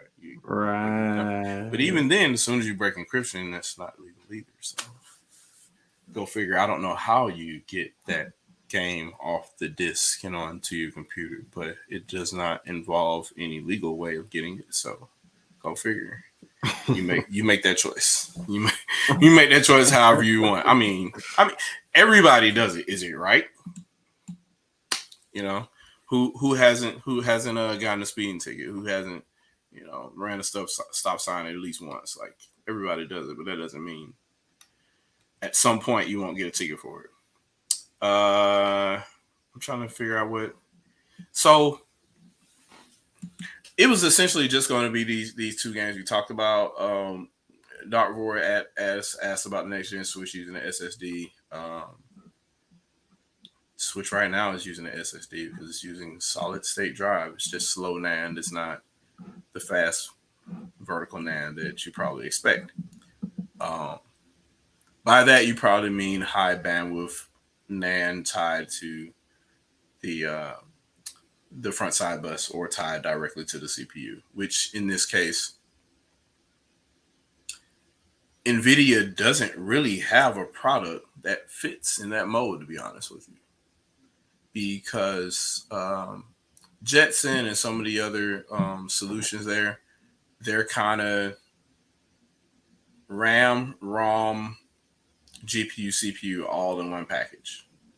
So throwing the SSD on there, that would be more of a I don't even know there'd be an NVMe interface that can pin into that, to be honest with you. I haven't seen anything like that. I've seen mostly like a USB out or SATA out kind of situation. So I don't think you would be able to get the bandwidth that you wanted anyway from that. That sounds like a custom solution that Nintendo will have to build with regards to that. So, I mean, I could be wrong. Like, if somebody in the chat knows, like, see if NVIDIA has a Tegra or a Jetson module that supports NVMe. I haven't seen anything like that. It looks like it'd have to be something custom. They'll have to tie it to the pins on the CPU. Does PS5 use NVMe? Yes. Yes. It's fused to the board, and there's an additional slot that you can plug into. Same thing for Series X. So, but it's PCIe Gen 4 technically. So you can get up to about 75 megabits per second. Average around 5,000 megabytes per second. So around that time, megabits per second, around 5,000 read and write. So what you want to do, the problem with that is you're dealing with that, and you're still dealing with speeds that are slower than DDR3. So if I wanted to have a fast pool of storage for something of that nature, I mean, what's to stop you from having a RAM disk? And I know the whole thing is, well, when I turn it off, it'll be gone, blah, blah, blah, blah. I'm like, but you have NAND storage for that too. You can just pull it to the NAND storage before you turn it off. Well, that'll copy slow. No, not that slow. I mean, you're shutting it down and you're walking away. It can just do that while it's suspended. And I don't think people aren't really thinking that way. Yes, the current Switch has a solid state drive. That's what the NAND memory is that you're using. The Wii had it, the Wii U had it, whatever. That's your base. That is called a solid state drive. What people don't want to tell you is that SSDs in the modern sense, they're talking about a high speed internal drive that you would purchase separately, or that would become part of your motherboard, usually using an NVMe interface or a SATA interface, but SATA is so slow compared to NVMe at this point now. It's kind of no point, because you saturate the entire SATA bus trying to read or write from any one of these newer drives, because they're way faster than what the bus would give you. SSDs have been around for a long time. Very, very long time. I've got a couple over here. Well, I had one. I took it out of the little adapter tray here. But so I have a MSATA drive that was in here. So but it was an MSATA SSD. And there's all kind of different configurations you can have to connect to your board. That one connected via SATA or MSATA into the bus, and it goes the speed of SATA 2 or SATA 3, which is still significantly slower than NVMe. But no, I don't think that's even really a big deal, because the entire point of that was Sony's memory controller being insanely fast, not necessarily the drive, because it was copying data to and from in a fashion where you wouldn't notice the difference as a user. Mm-hmm. But that same thing could have happened with the pool of memory from the 16 gigs of RAM you have. So you're playing a game, if you only use 8 gigs of RAM, all that could be stored in one of the gigs of RAM or whatever to do the exact same thing that you would use the fast SSD for at a much faster rate. So I'd already done this whole podcast before to show down the speeds and feeds of SSDs versus traditional RAM. Even DDR3 is faster than that now. So obviously you can get LPDDR4 modules that are significantly faster than what an SSD can read or write from. So, and back in the day, that used to be a thing with other consoles. They would segment their memory and say, hey, look, this is just for frame buffer. This is for texture cache. This is for main memory, and this is for audio memory. And this part right here is going to be used as a cache between the CPU and the GPU and what have you. They used to be segmented that way so the system would flow naturally. But because developers are finicky and they want to build games big and they want to manage then console manufacturers just said, fuck it, here's this unified memory pool, go with it, and then go from there. So they can kind of play around and build whatever kind of stupid engine they want in there. The only problem with that is now they have to do all the work that the hardware engineers could have done for them. So now their entire game engine, they have to manage on the target platform. So now they have to design how they're going to set up their frame buffer, how they're going to do this, how they're going to do that, how they're going to move stuff to the audio engine, how they're going to move stuff to the graphics engine. They're responsible now. And they're responsible using a high-level engine, and they're going to get varying results, and they're usually not good. So, and then they blame the hardware after that. That's usually what it is. It's just not powerful enough to. Like, dude, they built the system the way that they wanted to at first, and y'all complained. So, right. Because Right. you didn't want to use the SDK the way it was designed to be used. You Wait a just minute, wanted, and ask for more, and they gave you more. Yeah. Can we just get 1 extra gig, please? Yep. Sure. Yep. Well, it's just not. But you can't just shoehorn your engine there, bro. Like, it's a fixed target. It shouldn't be complicated. I don't know. I said it on the last podcast, man. Y'all just Google low end PC. Pick a favorite game that you like, and at the end of it, put low end PC. Google search it. Click videos in your results, and then just watch. And you'll see PCs in there with specs lower than Switch. Mm-hmm. Playing your favorite games of today. I think we did that for Elden Ring, did we not? I feel like we did it for Elden Ring. I was going to pull that up at the end of the video, but I wasn't trying to take over the podcast. But yeah, but Elden Ring is supposedly one of the, the more demanding type situations, and people have figured out ways to shoehorn that game on just about anything, like Skylake CPUs, and I'm like, whoa, that's kind of you reaching back there. It's kind of old, but no, it's definitely possible. It's just not only do you have to target your engine around that, you have to have drivers that are compatible and all that stuff, and then make sure that you tweak the settings specifically for that system.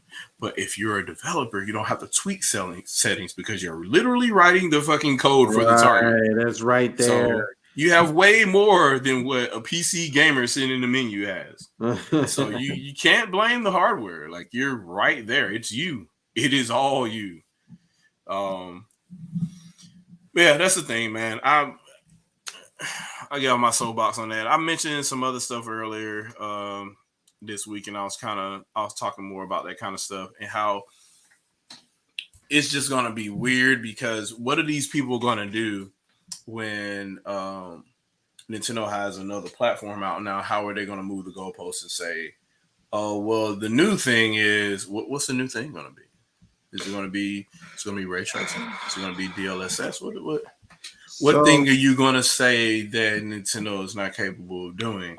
So I had this conversation in my head before we even started, and I was gonna ask you. I feel like it's gonna be so we're in present time. I actually was gonna tweet this. We're in present times, and as the Switch is getting long in the tooth. 6 years.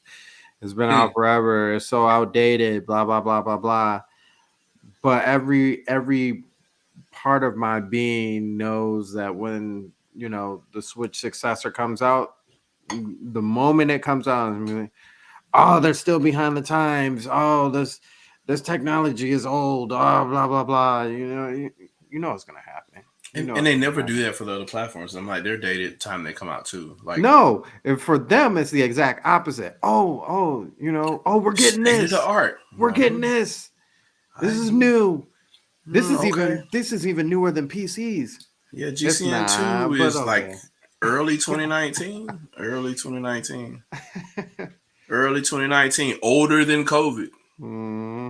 Older than COVID consoles out here right now. So we got RDNA 2. It's newer than even PCs. Aren't you running a super? What is it? 2080? Aren't you running a 2080 Super?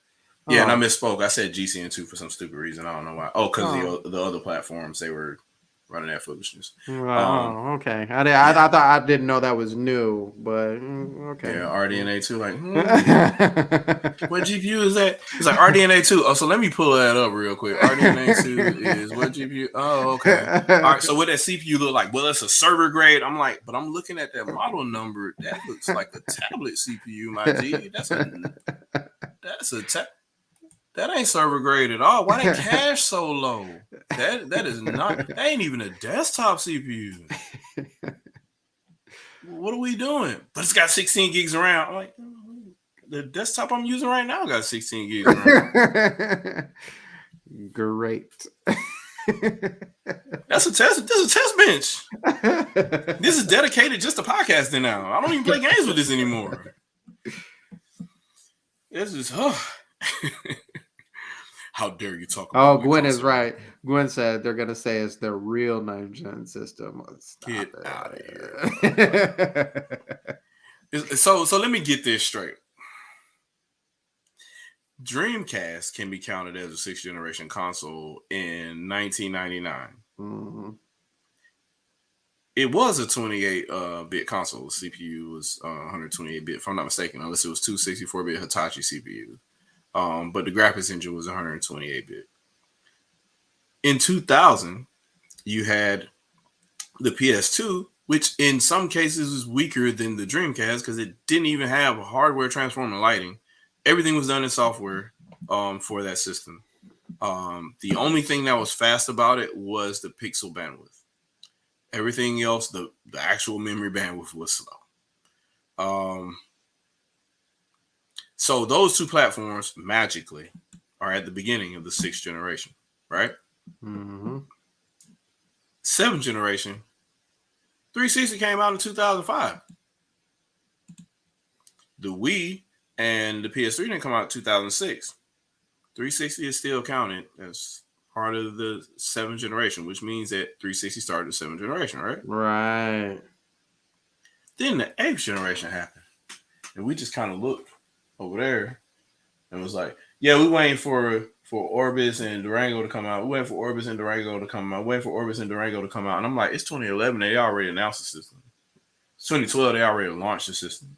Right. Y'all still looking over here from almost 3 years ago talking about, yeah, we're looking for this. We're still looking over. I don't know. My key light is blinding me, so I can't see the platform. I can't see the platform that's right here. And so here's my thing about this, right? So not only did this happen in 2011, but this also happened in 2012. 3 or 4 major cities in the United States, this happened. Nintendo held events and showed the final demos of all the games, all the launch games, every single launch game for Wii U. They had demos for it. You go in, you play the Wii U. They had it behind a glass case and everything, and you play all the games. You play Nintendo Land, everything. Wonderful 101, even though it was still called Project P100 at that point. When you went to the title screen, it said Wonderful 101. Mm-hmm. Go figure. So everything was pretty much finalized at that point, right? Batman Arkham City, all that stuff was there. You could see everything, all the different features and everything.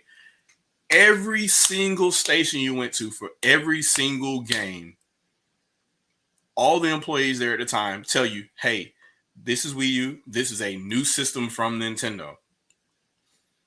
This is the Wii U gamepad. This is how it works. This is the new controller for the new system. And they showed this all on TV too. This is how you would play next, was literally in the commercial. Mm-hmm. What does next mean? It doesn't mean this is how you would play add-on.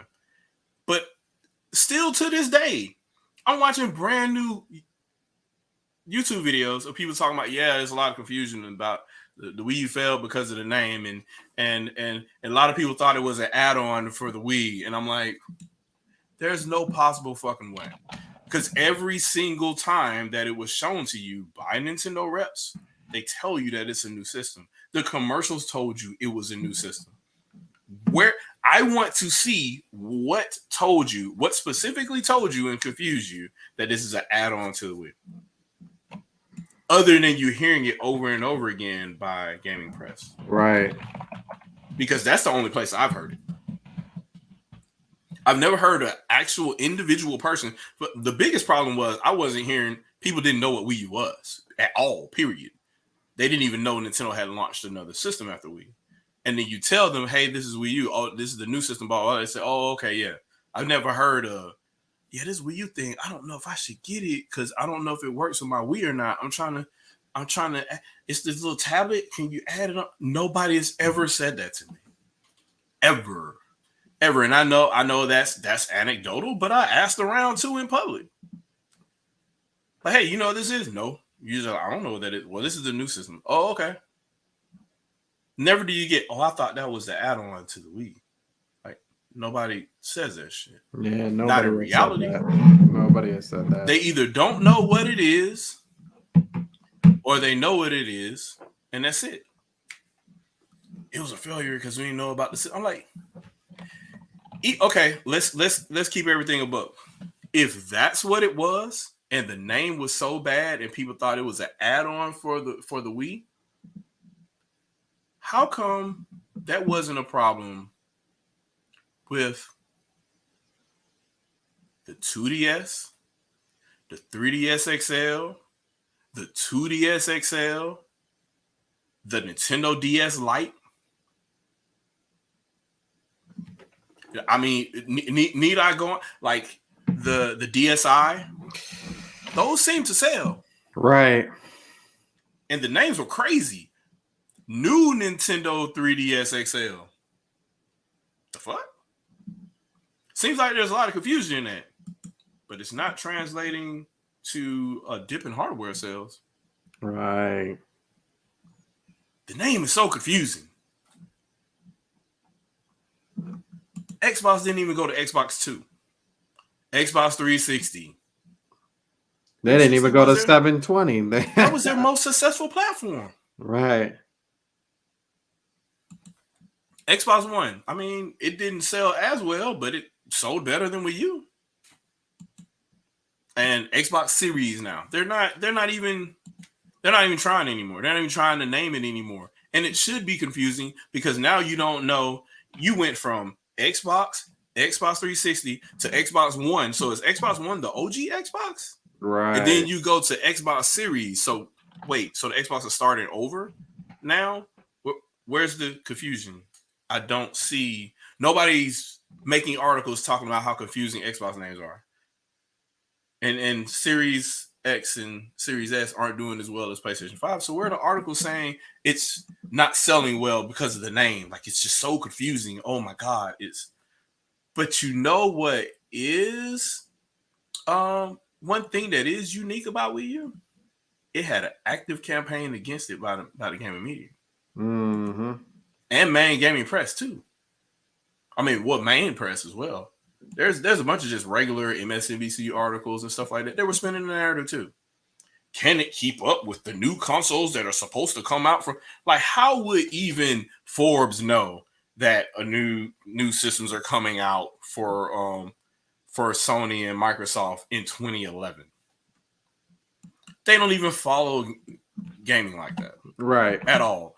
They're the people to tell you when they announce stuff. Hey, they made a press release. So since they made a press release and we're part of press, we'll regurgitate our press release over here. How would they be in the mix to start sprinkling about rumors about Orbis and Durango back in 2011?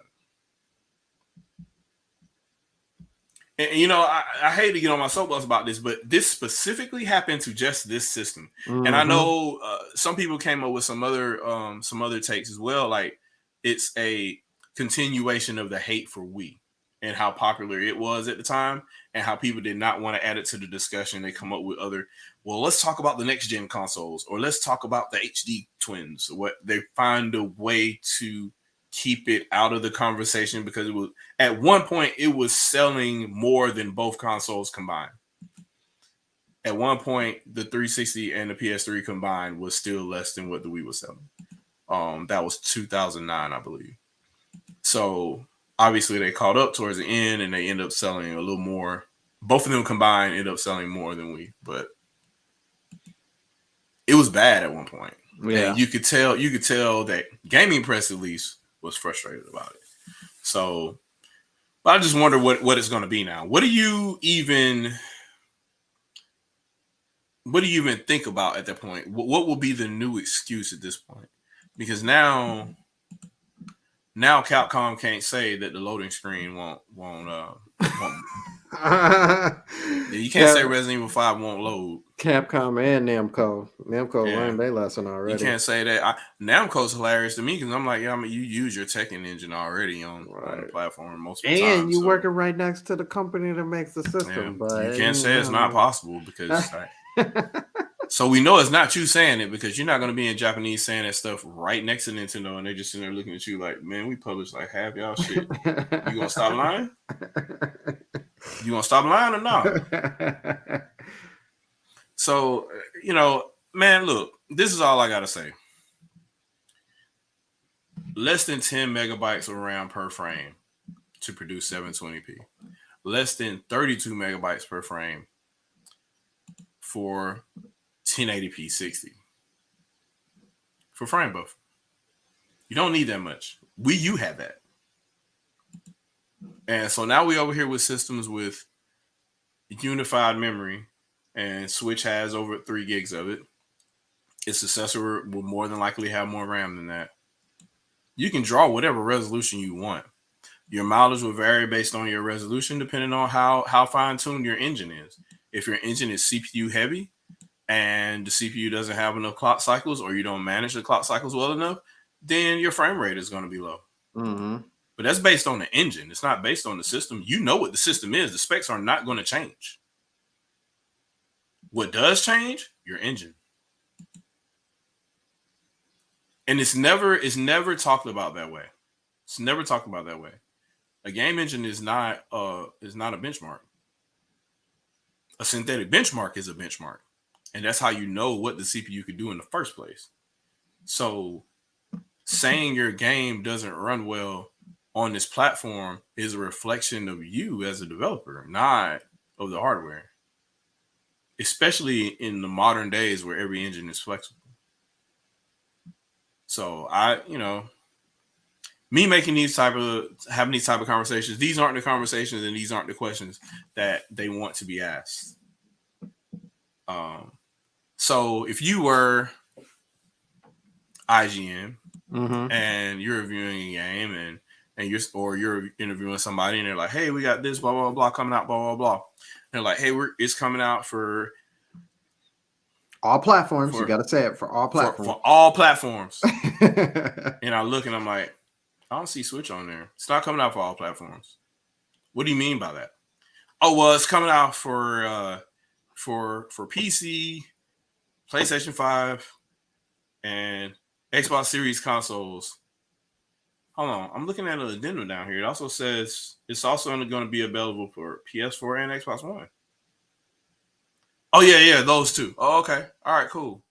So it sounds like it's going to be available for every platform but Nintendo platforms. Yeah, kind of. Oh, okay. I just wanted to know that that's what you meant by all platforms. Can we put that out there? Also, I got a follow-up question. Why not the Nintendo platforms? You have 30 seconds. What did Tiger Woods say? Hurry up quickly. And it's like, oh well, because it doesn't have blah blah blah blah blah blah this and blah blah that, and I'm like, oh okay, that's cool. But the mobile phone port that you did last year didn't have that either, and you ported it there. So could you elaborate more? You have 30 seconds. And that's all that needs to happen, but it never happens. And so what we end up doing, if you're observant, you see it. You're like, oh, this game can't happen because the Wii can't process blah blah blah blah blah, and then that same game they were talking about can't run on the Wii is ported to the iPhone 3GS back then. Yeah, iPhone 3GS, that old dinosaur, that weaker than a Dreamcast GPU. That. So when you see stuff like that, then you gotta follow up and ask them again. Hey, you said this couldn't happen here, and I'm just looking here. The iPhone 3GS is pretty anemic compared to even Wii, and you guys don't want to port this to Wii U either. And we know there's at least a 20x gap between Wii and Wii U. So, what's going on? Also, this is 2012. The Wii U hasn't even launched yet. So why don't you have the project lined up? Did you have issues porting, or is it business things? Did you guys have a development kit, or maybe you guys didn't want to pay the licensing fee, or where are we at with that? Oh well, we don't think the specifications. So you have a development kit? Oh no, then how do you know? Did you pay your license?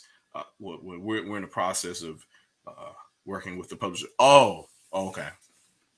You're in the process of getting money from the publisher, so you don't even know. Or the publisher told you they're not even supporting that platform, and you just don't want to make that known during this conversation. So you use specs as an excuse when it was actually money and time to make the game work. Yeah, I would be that guy, but that obviously wouldn't, because I'll probably be fired that day. Yeah, I was just gonna say they would probably also fire you. Yeah, they were like, "Oh, you got to go. Why? You asked too many questions." See, you took this Hippocratic oath thing way too seriously. And we don't do that here. We like unique clicks and money. So, I mean, I guarantee you it'll probably get you clicks. Oh yeah, it'd definitely be clicks on that. It'd be my last day there, because what'll happen is that PR guy be like, "Who is he with? Is he an intern? Is he one of your ghostwriters? Like, who is this? He's a contributor. Oh, okay. So his contract's ending today. Okay. we just want to. It's ending today, right? Because if not, I'm going to draft the email to EA, and they're not. We're going to pull all our ads from those things that keep the lights on here. We're going to pull all those ads. So hopefully this guy doesn't come back like you said. So yeah, it's a great interview. I appreciate it. It's good talk, and then not have to be a YouTuber and talk about how I got fired from IGN. That's pretty much how that would work, but IGN couldn't afford me. But it's just an interesting scenario, because those questions are so simple to ask. And the sad part was there were a few smaller sites then at the time who were around, like Planet GameCube and a couple of other fan sites, both on the Sony side and the Xbox side, that could do those interviews. Oh, Juice Man Vaughn in the house. What's up? Yo. What's going on with you, man? We just up here chopping the shit.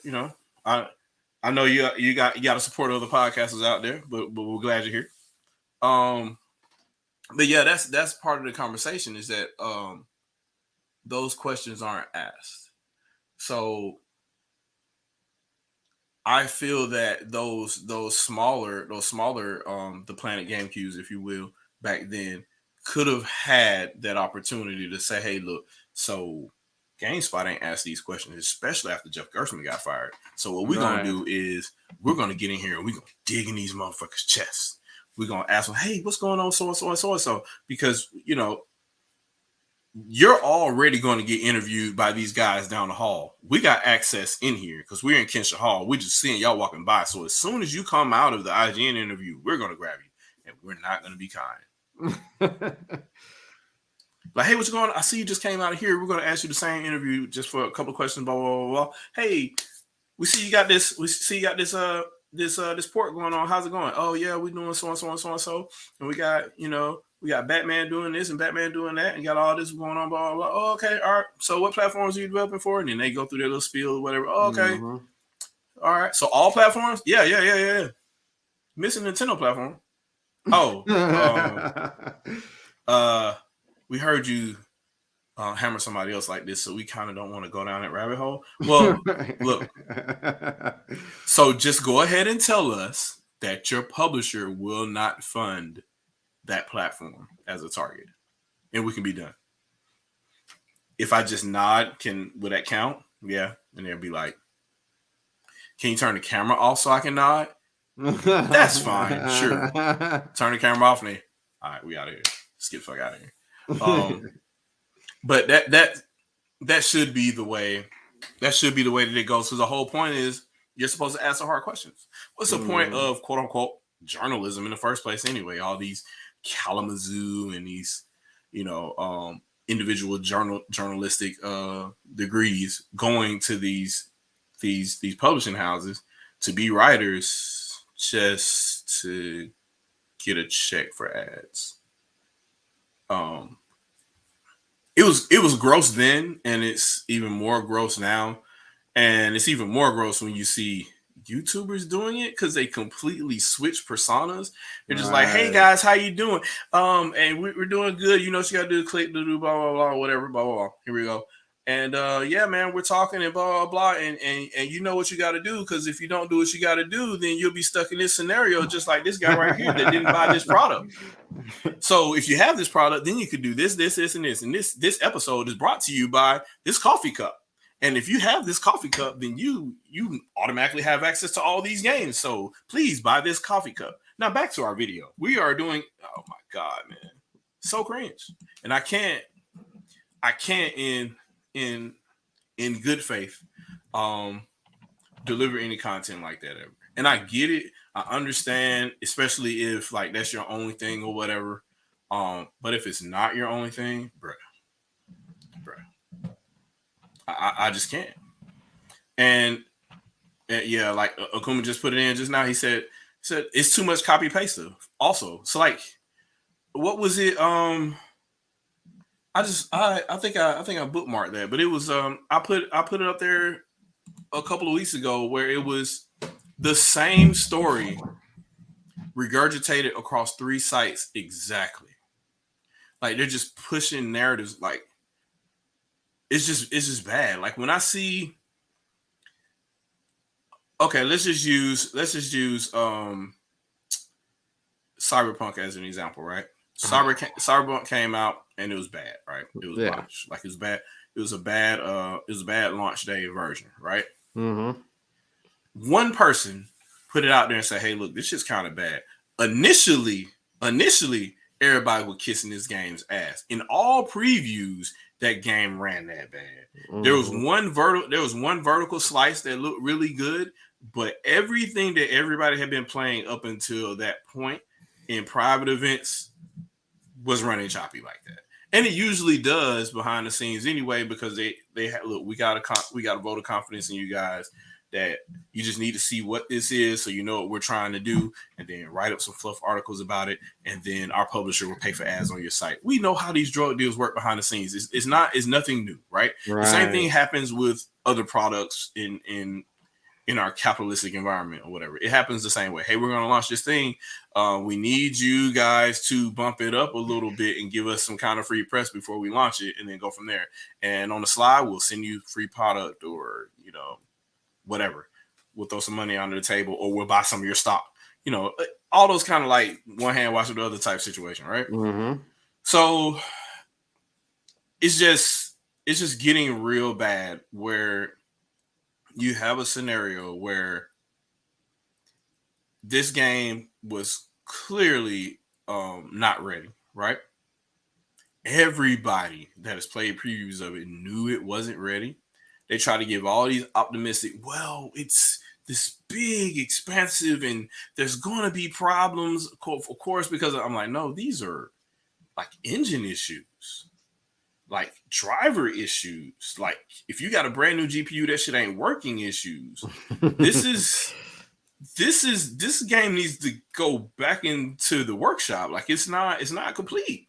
But they were still kind of spinning it all the way up until that one person that was bold enough to say, "Yeah, this shit broke," and they put it out there. Everybody, and now everybody, and especially if you get all the clicks, like, oh, everybody's looking at this one art. Oh God, it's bad. Oh God, it's bad, and everybody's looking at this and like, hey, we gotta jump on that too.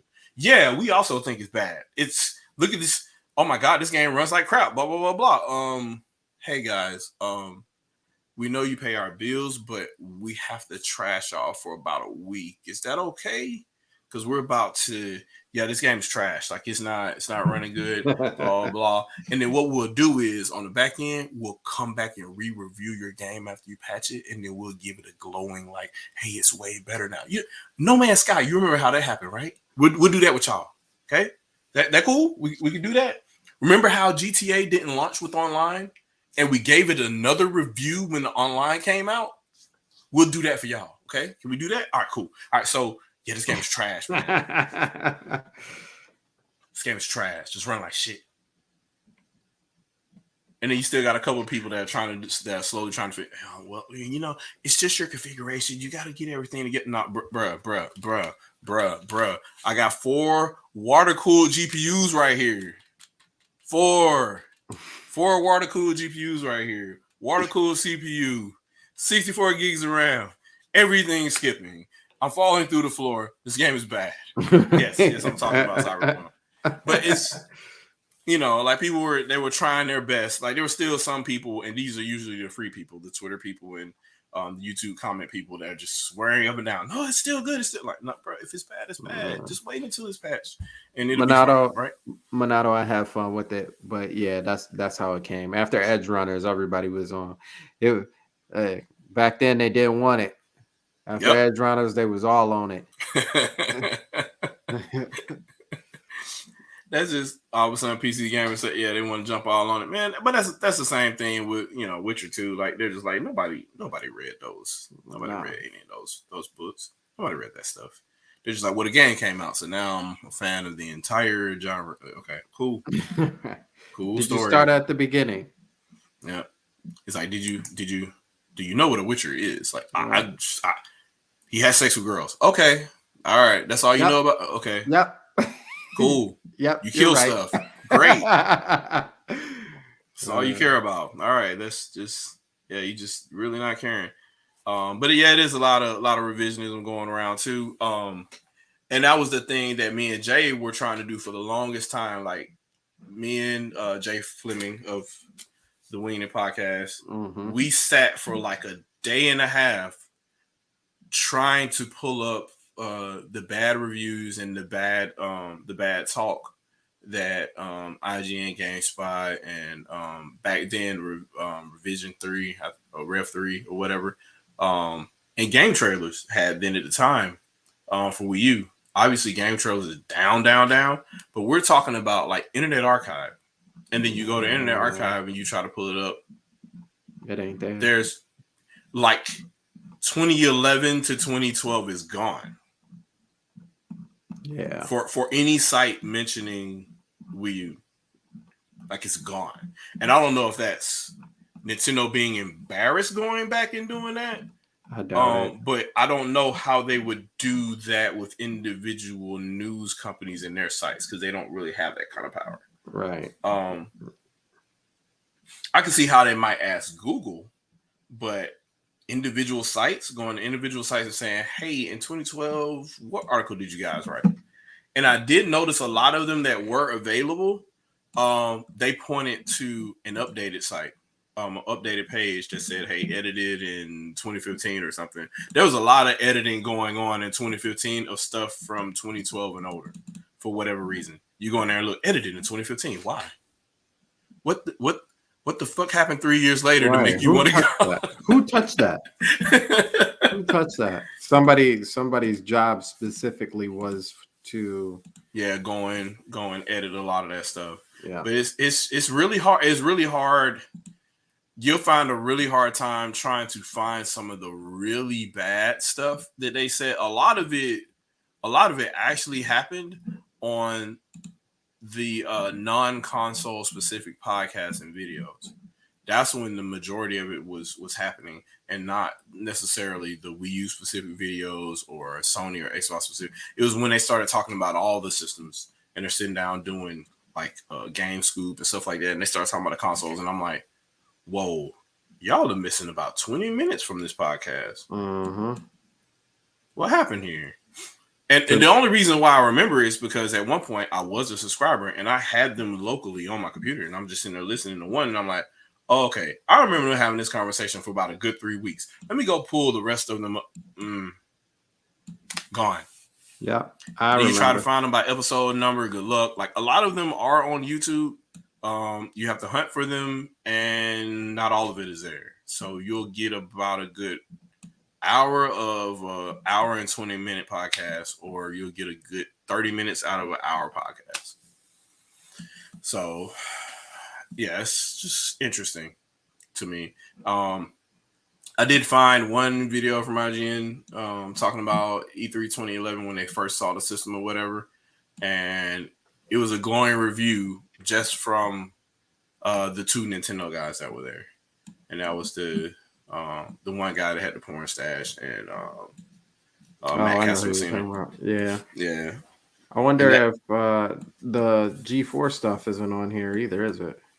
oh, I'm pretty sure they want to bury everything G4 for a litany of reasons. Right, right. some of that stuff is cringe. A lot of it is, it's still good, but a lot of stuff didn't age well because there's just certain things. There's so many things that will probably be canceled today because of the humor back then. But there was a lot of bad shit that they said too that had nothing to do with humor. That was just, I'm just like, so you didn't even really review the game, and you just really flamed the game that you didn't really play. Like, Xenosaga was one of them. They shitted on that game hard, and I'm like, let me get this straight. I'm like, there's RPGs with way worse gameplay elements in them, and they didn't get this treatment. I don't understand what's going on here. And then you sound like you don't know anything about the story, and you're complaining about it. So it's just bad, really, really bad. Oh yeah, Deadlock talking about Project Cars. Yeah, that whole thing that was bad too, because that's the grifting. That's the grifting. They're like, hey, we know there's not that many, racing games out for this system. We're gonna make it for the system, and then they start talking about making it for other platforms. Then they're talking about, hey, we got this, we're gonna do this crowdfunding, and then all the Wii U owners jumped in on the crowdfunding, and they're like, thanks for the money, bye. And that's that was real bad. That was real bad. How they did that. And I guess the other thing is just the default disdain for Wii U then at the time. But my main issue was just we kind of got long in the tooth and far away. But this all stemmed from all the excuses that everybody used for why Nintendo can't start a generation. So Dreamcast and PS2 can start a generation in the sixth generation, right? Yep. 360 can start a generation in 2005 with 7th generation, right? But Wii U couldn't start the 8th generation. And so if Wii U couldn't start the 8th generation, that definitely means Switch can't start the 9th generation, right? Because they're just trying to say that, oh, well, Switch launched around the time of the Xbox One X. What was the Xbox One X? Isn't it an Xbox One? Right? So it's just another model of Xbox One, right? It's not a successor to the Xbox One, is it? That would be the Xbox Series X and Series S, right? Okay. All right, cool. What was the successor to Wii U? And then you just wait. And the answer is obviously Switch. Because what are you going to say now? There's no successor to Wii U? There is no home console that Nintendo has that plugs up to a TV after Wii U. To the point that Wii U games were ported to it. So it's the downplay Switch. It was the same reason they tried to say that Wii wasn't a 7th generation console as well, because it wasn't HD. Right. At the time, that's what they were saying. Obviously, now in retrospect, oh yeah, we admit it's a 7th generation console because there's no way it could be a 6th generation console if it launched after 360. So,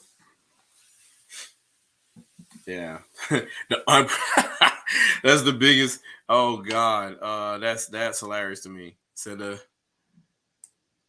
unprecedented support from EA. That video, yeah.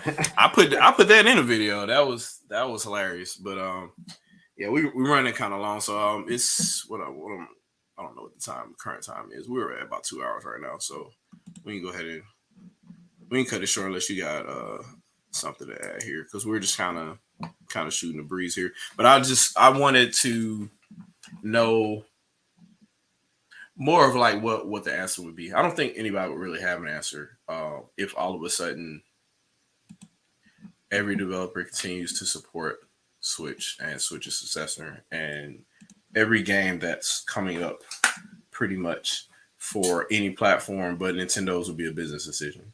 I mean, they already were behind the scenes anyway. They would just kind of couch that whole, well, it doesn't have the hardware as an excuse. It was, y'all didn't get the money. Period. If you look at a lot of these ports that they say couldn't happen to Nintendo platforms or whatever, it's because Nintendo funded them. Like Ninja Gaiden was never coming to a Nintendo platform. Nintendo had to publish it to make it a launch game for Wii U. It's just one of those things. It's really. Guess what I found? What did you find? I found the G4 E3 2011. Is it a controller? Is it a console? We don't know. Yep. just creating shit. Just creating shit. And Adam Sessler? Yeah, I can't remember who's the other guy who he was the Attack of the Show guy.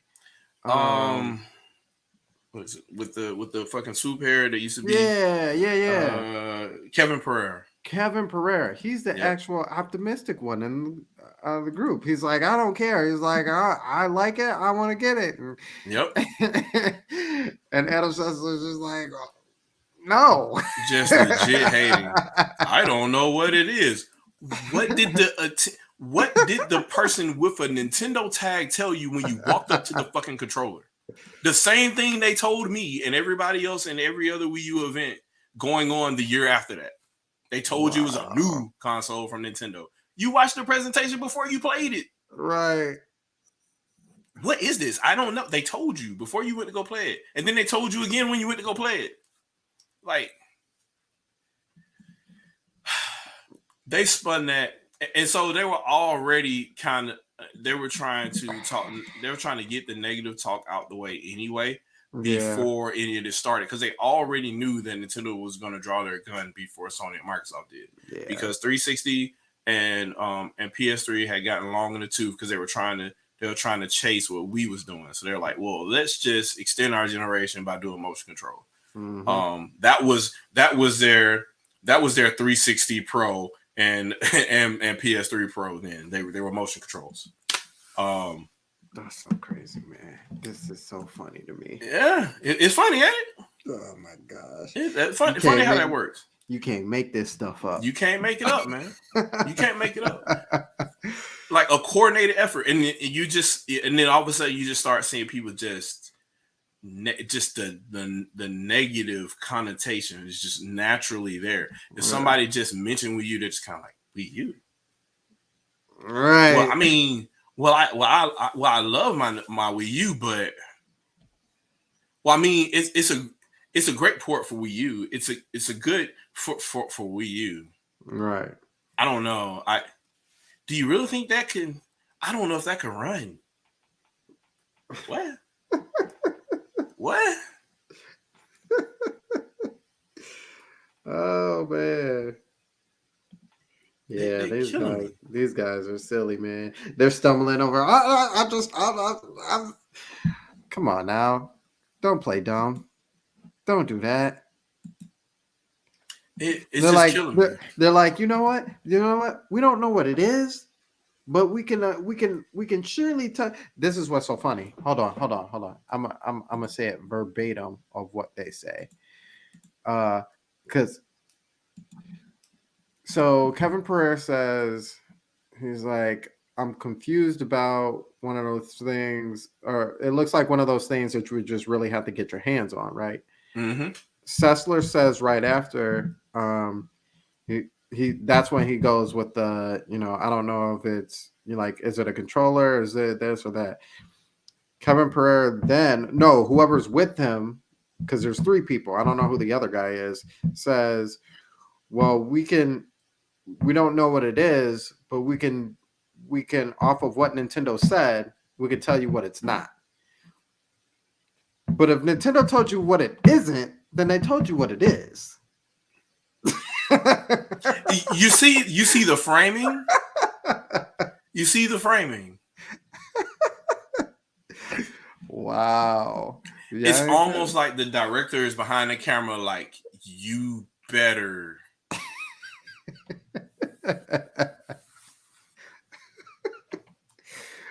Wow, man. Amazing. And and with that kind of translation to potential users, right? Because at the time there was no YouTube channel. Well, there was a YouTube channel, but nobody was really going to it. Yeah, like it wasn't popping like that. It wasn't popping like that. Social media wasn't really popping like that. So there was no direct way for Nintendo to get the message out without using media, right? So what would happen after Gaming Press would shit on them? Then Reggie would go and he'd go talk to CNN, and then he'd go talk to like Fox or whatever local news, whatever. He would go wherever he could. He'd be on like the Tonight Show, pitching his system. Jimmy Fallon. Yeah, Jimmy Fallon and all that. So you get people that are actually genuinely interested, or if they're not genuinely interested, they'll ask regular journalistic questions and not targeted ones. So, and yeah, that's exactly why we got Nintendo Directs. That's exactly what trust me, it didn't happen out of what we want to. It happened out of necessity. Yep. Because Nintendo couldn't afford them killing two systems like that, and they definitely tried to. They tried to kill Switch the exact same way, the exact same argument. Wii U 32 gigs paltry storage. Nintendo Switch 32 gigs paltry storage. A popular YouTuber used those same talking points too. Time the system came out. So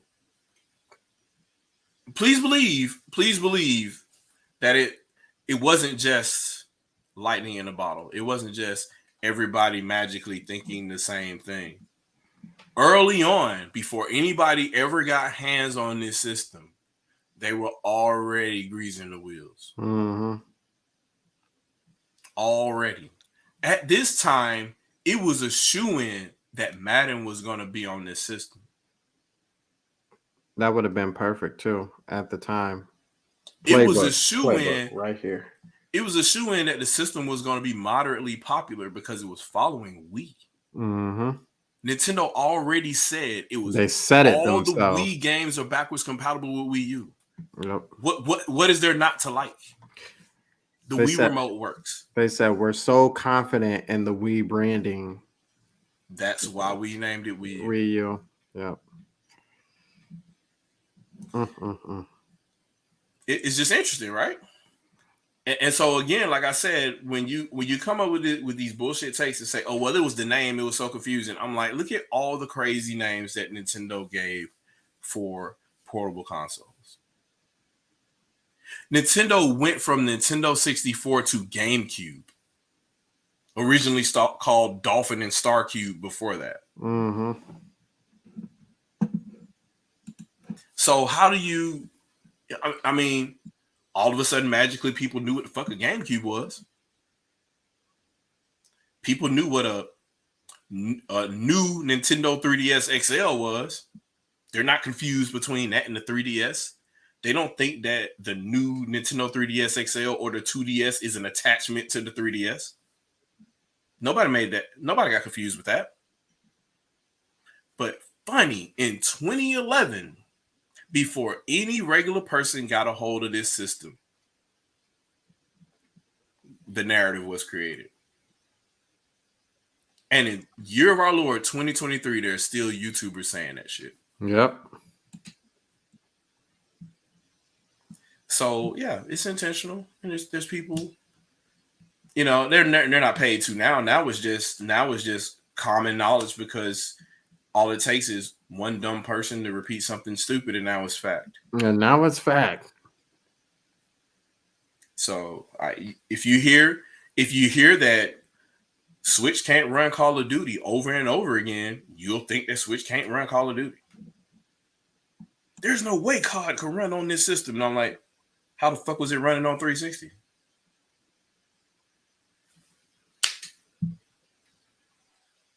Like, explain to me how all of a sudden magically we create these engines and these engines aren't scalable. And they magically don't work. I'm sitting here looking at these PC versions of games that have all these different configurations that dip down to being equal to or weaker than what Switch has natively under the hood. and they work on PC. You change the drivers around a little bit, and you get a little bit stable. You get like 30 frames per second, and that's in addition to running Windows and other system tasks. And you got to run other tasks. Switch has damn near a bare bones OS. Pretty sure it can run on it. And that's just run. If you actually build a game for Switch, I mean, do I need to go further? Like, it's just common sense. I don't know how else to. If I go into details, then people get like, "Oh, he's just being real. Oh God, so hum about it." And he's just, well, if you have this here and you do this here, and yeah, I could do that, but it's a lot easier. It's a lot easier to just tell you. Look at what's obvious. Take your laptop and look at how shitty COD runs on your laptop, right? Optimize it a little bit, and then it runs a little bit better. Then imagine your laptop not having to run Windows, not having to have all the drivers installed, just the drivers that are specific to your system. Imagine the game being programmed just for your system. And you tell me what you think will happen on that laptop of yours, your old laptop. If it got that kind of support. That's essentially what a console is. A console is a contract from a game studio that's saying, hey, look, we're going to take this configuration and we're going to develop specifically for it. You get exclusive access to us. You don't have to worry about downloading all the shaders in the world for your GPU. We're going to give you the one specifically for just your system. And you know what? They're going to compile at runtime. So you don't have to worry about the cache building up and all that. No, it's built into the game. As the game's running, the shaders are loading. You're good. You could turn around and not have to wait for shaders to compile like you have to do in emulators. They don't tell you that part about Simu either. Like I'm telling y'all, man. I'm telling y'all. When you watch these emulation videos, note that none of them show you how they go from start to finish. Mm-hmm.